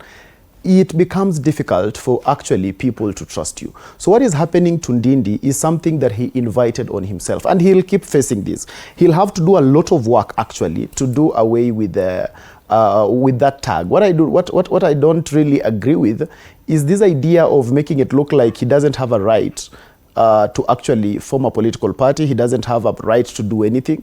I think he is within his democratic right. The problem we have is that we have some people, Fred, who think that everyone must think like them. And if you don't think like them, then you are not a Kenyan. That's why they have the infantry to tell people that want to smoke them out because they are writing what we don't agree. It's not like that. People must have freedom of expression. The same way that you have your freedom is the same way others must have their freedom.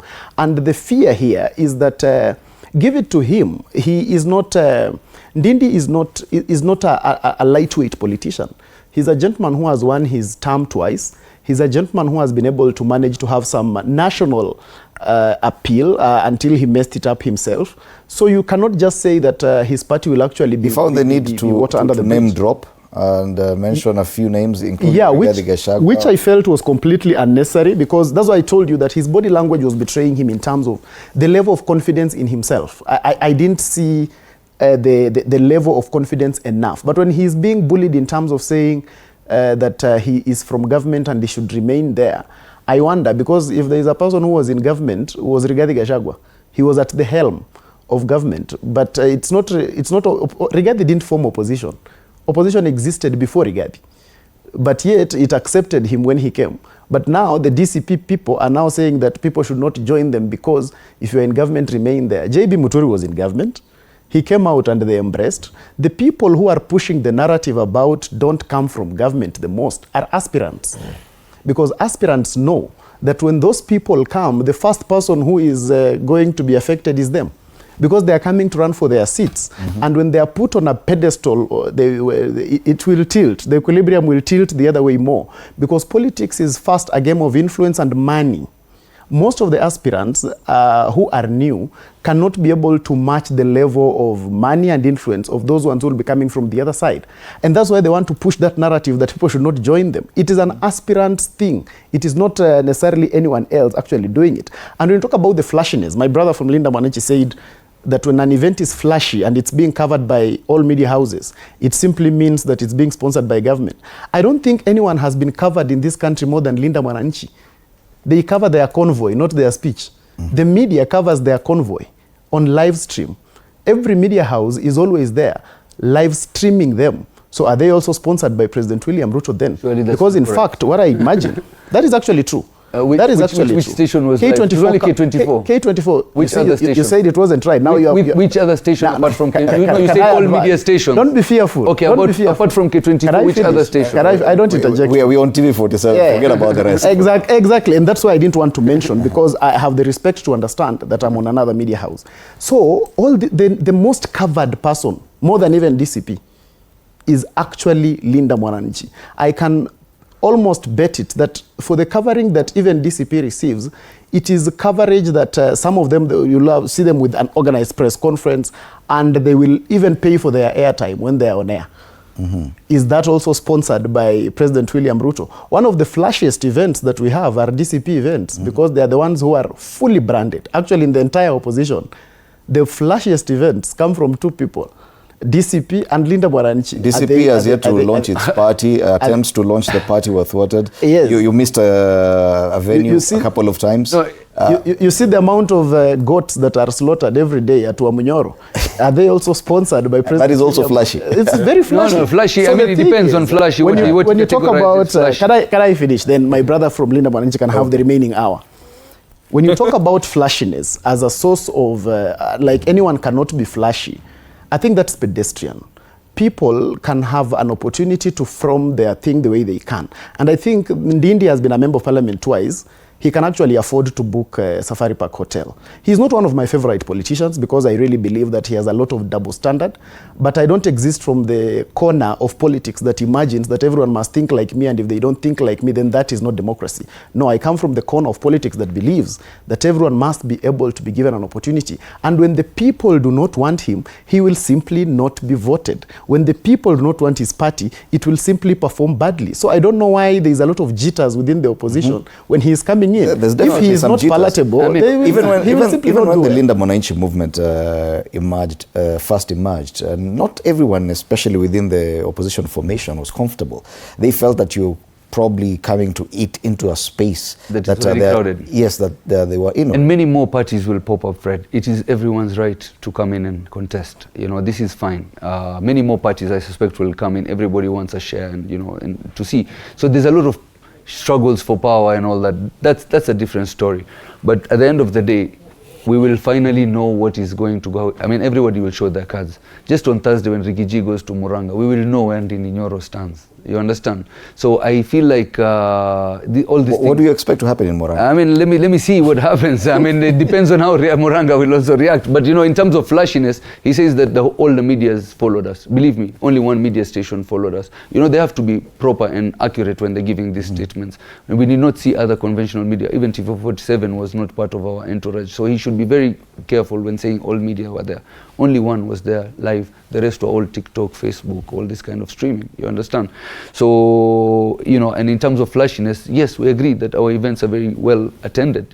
People, unfortunately, we can't afford to give everyone caps because we're not funded by anyone, but we're funded by the Mwananchi themselves. We've seen our pay bill 303, 3049, where people are donating money to Sifuna at the moment. and helping him run his campaign. You understand? Just over the weekend in Bogoma, I collected 6 million shillings, which was enough to even pay for Homa Bay event, you know.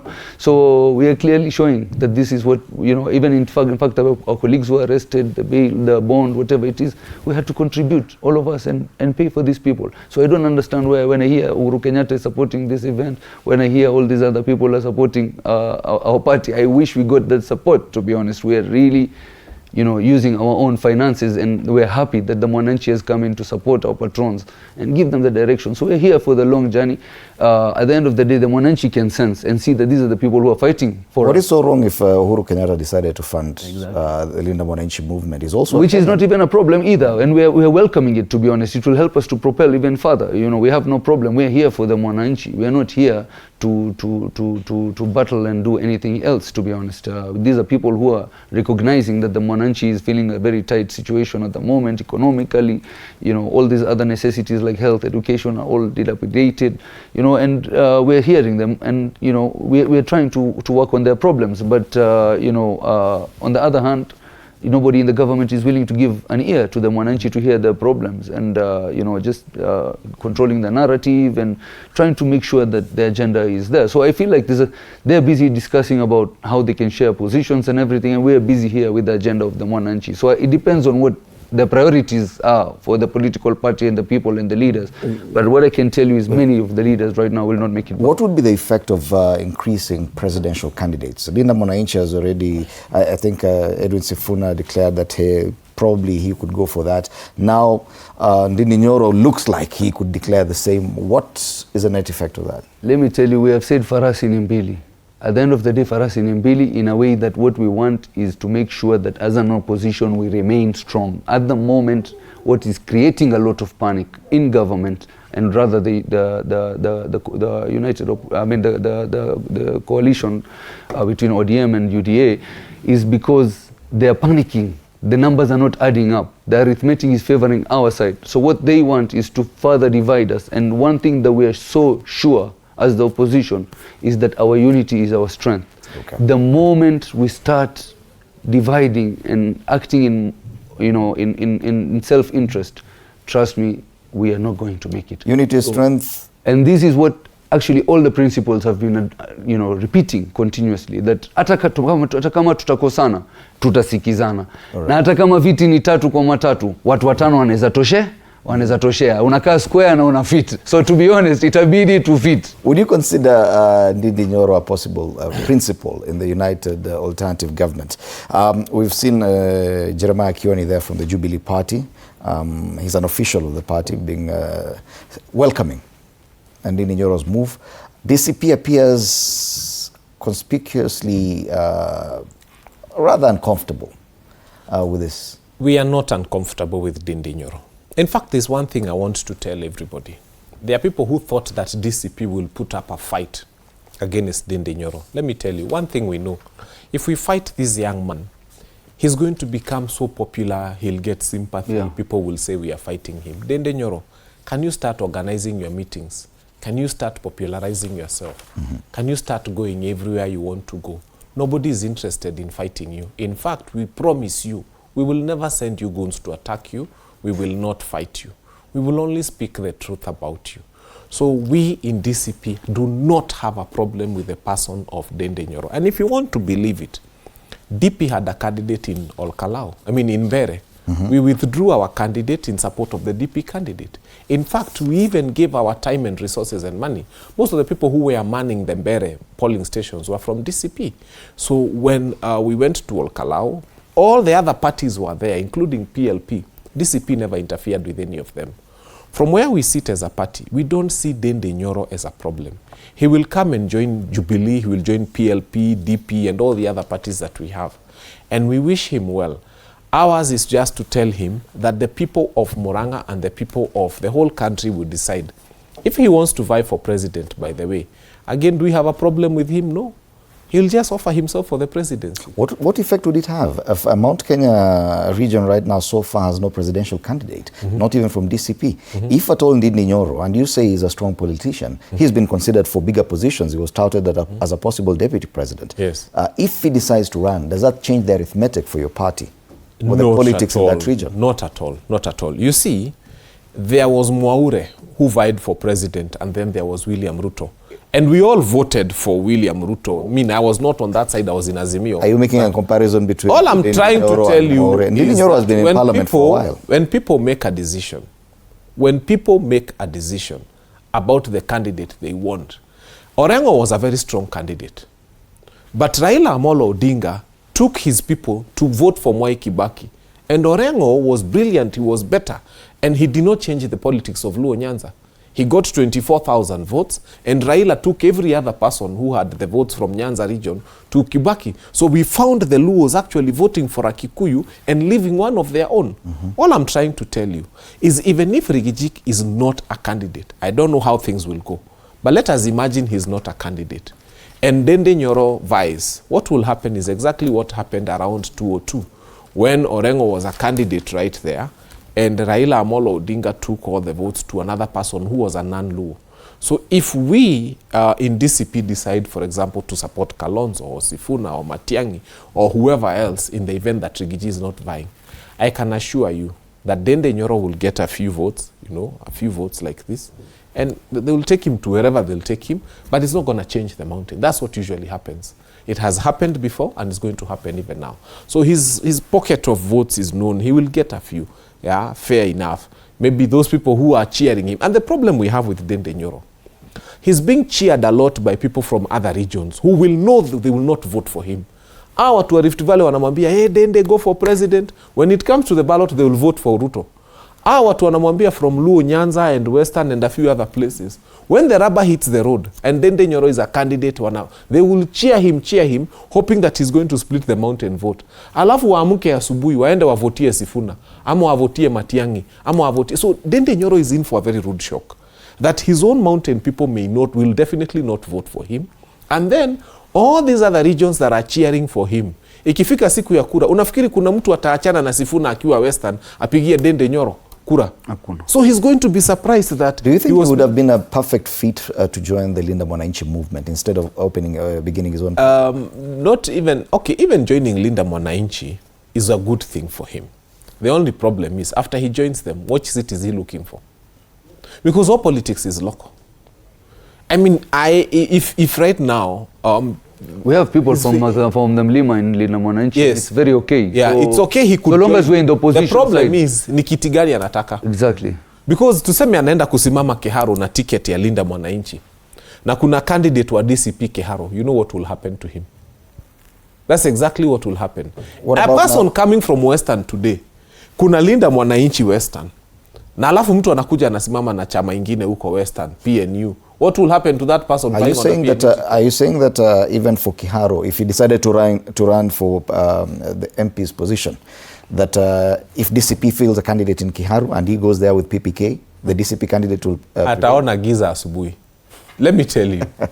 We saw somebody called Raphael Tuju, a very good friend of mine. A brilliant... By the way, Raphael Tuju is exactly like Dende Nyoro. Tuju is brilliant. He had good ideas. Aliwaletea mpaka ng'ombe inatoka maziwa mingi. Wakasema ati ni uchawi wakarudisha. He really did well for Arieda. But what mistake did Raphael Tuju do? He came there and vied on TNA when everybody else was in ODM. Tuju aliona giza asubuhi. Was he brilliant? Yes. Was he good? Was he capable? In fact, Luo Nyanza has never had such a brilliant leader like Raphael Tuju. But what happened to him?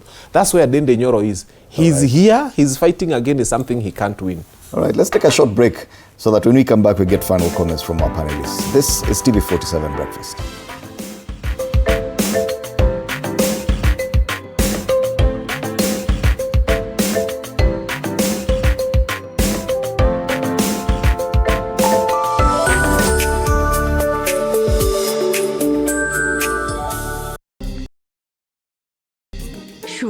Hey, nyumba. This is the place. Just for a few days. Rule number 2. Kwani Google inajua maisha yangu wewe? That's my seat. It's a chair. It was hers. You're new here? Yes. You learned the rhythm.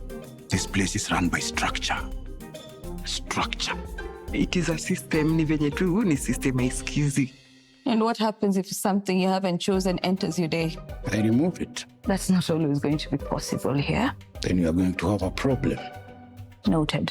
What are you planning? To escape from a resort? This is not a resort, my friend. This is a storage. Wednesdays at 8:30 p.m. on TV47. My father used to tell me that a hotel is the home for travelers. I guess I forgot that. Recently, it's been more of a mirror of my own ambition. We might fail. We will probably fail, but not for a lack of trying. So for the last time, and the first time, welcome to Connect In, the best experience in Eastern Central Africa and its environs.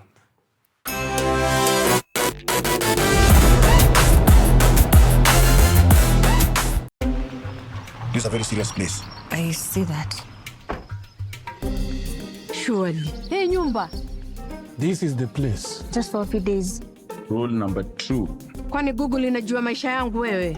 That's my seat. It's a chair. It was hers.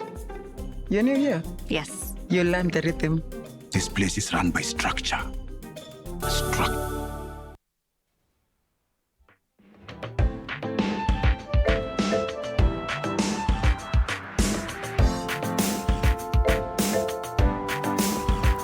All right, welcome back. This is the final leg of TV47 Breakfast. At least State of the Nation. A lot more is coming up later on. Matters relationships. Today we'll be looking at childhood trauma. And Adiodida will be having that conversation. But before that, we want to finalize the conversation we've had. We're done with the Goonism issue. We're talking about the prospects of this brilliant politician who many have applauded. But advice. If you listen to Fanyamambo, he sounds very confident that it is done for Ndindi Nyoro, that he has to go for a totally different seat, probably at the national level. If at all he goes with PPK to reclaim his seat as MP for Kiharu, and DCP feels a candidate there, that DCP will prevail. Do you really believe that could happen? Kiharu, they sing praises, they sing songs so Fred, for Ndindi Nyoro. Fred, you know, at some point I'll want to run for president. When I form a party, I think Fanyamambo will be my secretary general. Thank you. He has a PhD in defending his party. So, whereas part of me really agrees with him in terms of how our people sometimes think. We are very emotional voters, especially the mountain people and the people of Nyanza are highly emotional voters.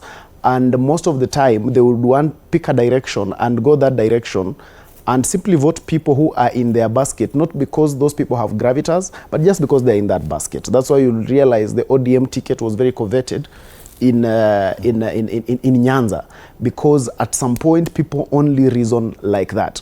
But be that as it may, it doesn't mean it doesn't have some outriders, because in the same mountain today we have Honorable Kiunjuri, who is a TSP party leader, and he's elected actually.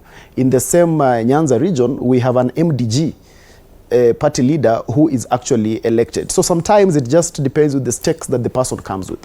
And I don't, like you said, Ndindi is not just any average lightweight politician. And one of the things that he poses as a threat to DCP is that he presents a semblance of a hope for the future for them more than Rigathi Gachagua presents. And that is with all factors held constant, where that means that Rigathi Gachagua is not a presidential candidate as per the law of Kenya today. So because not presidential candidate, someone would want to look at it and feel like, okay, fine, but where is he taking us? At the end of the day, when the rubber meets the road, remember our voters are extremely tribal. When they get to the ballot and the only person from their place is Ndindi Nyoro, you can be able to be sure that some of them will just be whipped emotional like that. Most of the time when leaders have been able to rally their people so fanatically to one side is when they have someone at the top.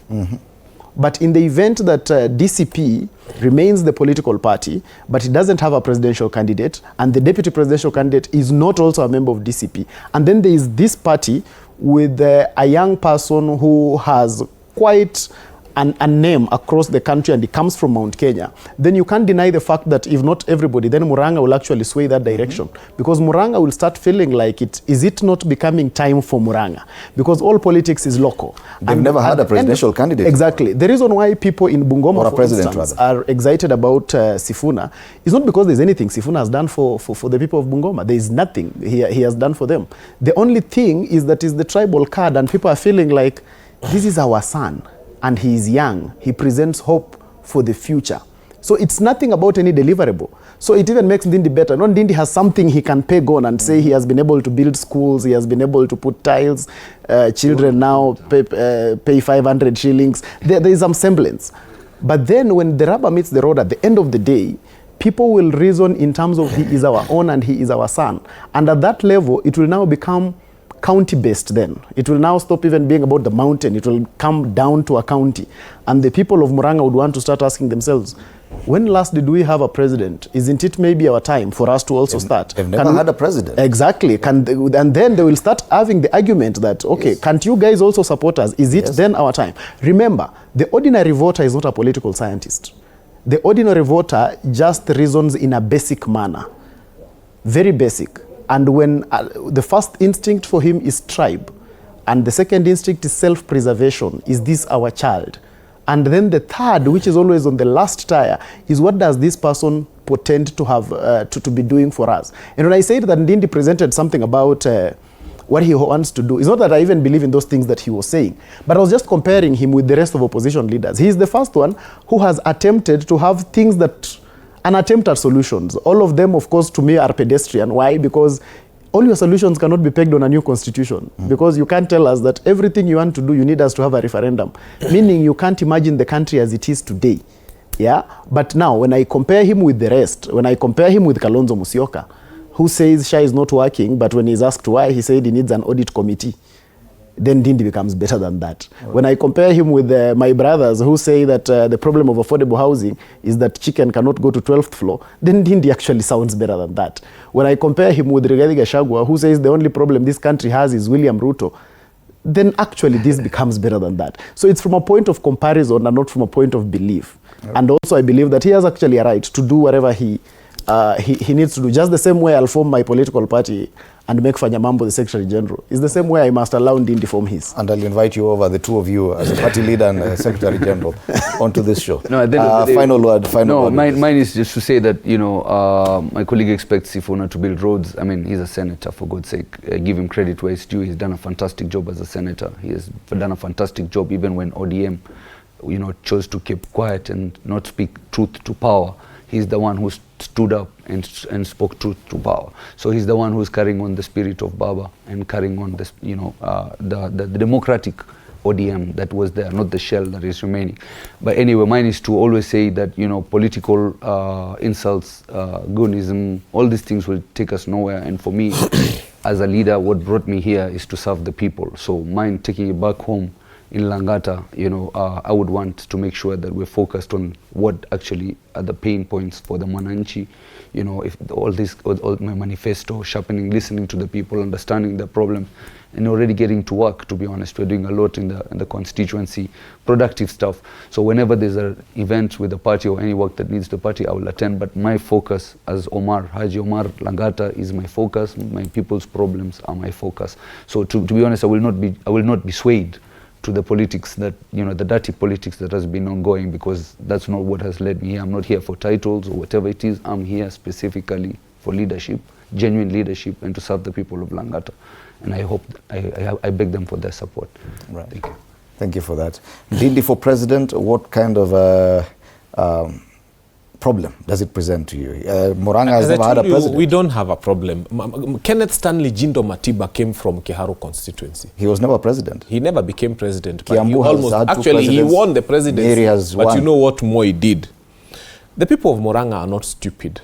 They have read the Constitution. They know that for you to be president, you need at least 25% of the total votes cast in at least 25 counties. And they know Dende Nyoro can't get that. I mean, give me 25 counties that will give Dende Nyoro 25%. Where in Western will Dende Nyoro get votes? Those people have their candidate they love. They call him Sifuna. You go to Kisii land, they will not vote for Dende Nyoro when Matiang'i is there. You go to the whole Kalenjin land, some of them will vote for Ruto, some of them will vote elsewhere. I look at the coast. Joho is saying he's going to be important and pivotal in helping Ruto to become president. So the people of Murang'a know that in as much as they would want to lie to themselves that Dende Nyoro represents tomorrow, they know that he's not ripe for president right now, because they know even if they gave him all their votes, Murang'a has got about 600,000 votes. It would still create another big problem in the sense that getting 25% of the total votes cast in 25 counties, Dende will not even get 5 counties. That's your kumchukia. It's just the truth. When you look at the candidates who are there right now, which community is willing to sacrifice the votes they have to give to a guy called Dende from Murang'a, and they know he's not winning the presidency? He doesn't present any dilemma for us. We are happy with him vying. Peter Kenneth was there. You know the results. Finally, I would like to say that I am happy for this opportunity to be on TV47 so that we try to remind this nation that sometimes we who are the victims of this political violence are the ones who are usually accused of it. And we usually say, sisi ni kuenda tulienda, sisi ni kupigwa tumepigwa. Sisi hakuna mtu tumepiga. Sisi ni kupangiwa tumepangiwa violence. It has been meted upon us. Can you look at us with some grace and understand that we are the victims? We are not the perpetrators of this violence. And finally, I keep hearing people, because I like reacting to them, telling us, oh, fanya mambo, you're always fighting the national fight. You should focus on Dagoretti. I will remind you here that I have told you before, that if your whole house is on fire, you can't come and say, I'm only interested in bedroom number 3 because I sleep in bedroom number 3. So let us not put out the fire in the rest of the house. We just focus on my bedroom. And when I look, my bedroom is not on fire. Watu wa Kenya, when your house is on fire, the whole house, there is no your bedroom without the kitchen and the sitting room and everything else. There is no Dagoretti South without Kenya. Okay? So when we talk about national issues, I am being elected for the national office. The National Assembly is a national office, and we have to discuss national matters. So let it be clear to everybody that any leader who comes and says, mi na focus tu na constituency yangu, that leader needs to understand that when the whole house is on fire, you cannot focus on your bedroom. So asanteni sana, it's been a beautiful morning, and let us remember we have only one country. Let us preserve it. Mkituona hapa sisi tukipiga kelele. Tunapiga kelele juu tunataka Goonism iishe na hizi shida zingine ziishe. It's not because we hate this nation. We just want this country to go back to the right space. Okay, yeah. Thank you for that. A parting shot? Yeah, thank you very much, Fred, and thank you for inviting me. I'll just finish by telling our people and our viewers that the first instinct of politicians is self-preservation, and all politicians running for office today are not running for office to help you. They're running for office first to have a job. They're running for office first to defend themselves. And everything you hear them speak is first of all for self-preservation. And so don't kill yourself because of your love or hate for any of them. Because remember, when these people cross the Rubicon, which is the 2027 election, the person you want to die for today will join the other one that you think you hate the most. And they'll tell you it will be because of national unity and national agenda. So there is no reason why you should be able to split yourself thin in the name of pulling and pushing because of politicians. At the end of the day, and when you talk about the terrorism and the goonship that is happening in this country, we the people are the first people who must be able to make the decision that will not be used, because politicians will only use us for their own political survival. That's why this country has a history where politicians can even attack themselves for the sake of political expediency. So we the people must not be brought into the script of politicians who are self-seeking, who are simply seeking for themselves and their families, and maybe when you come into the equation as a secondary tool. All right. Thank you so much. Advice Mundalo, leadership and communications expert. Fanyamambo Kinodhia, MP aspirant Dagoretti South constituency and also a lawyer. And Haji Omar, MP aspirant Langata. These are the gentlemen who have been with us this morning on State of the Nation, discussing the big headlines from Goonism and the confusion therein. Who exactly is in charge? Where does the buck stops? Plus the prospects of Ndindi Nyoro and his newfound political vehicle, the People People's Party of Kenya. Thank you so much for your very well considered opinions on what we've been discussing. After the break, as I had informed you earlier, we will be talking about childhood trauma when childhood hurts. We'll be having Richard Ziwa Zimbalist, Cindy Atieno, and Eddie Otunga for that conversation, moderated by my colleague Annie Odida. My name is Freddie Ndimuli. Good morning.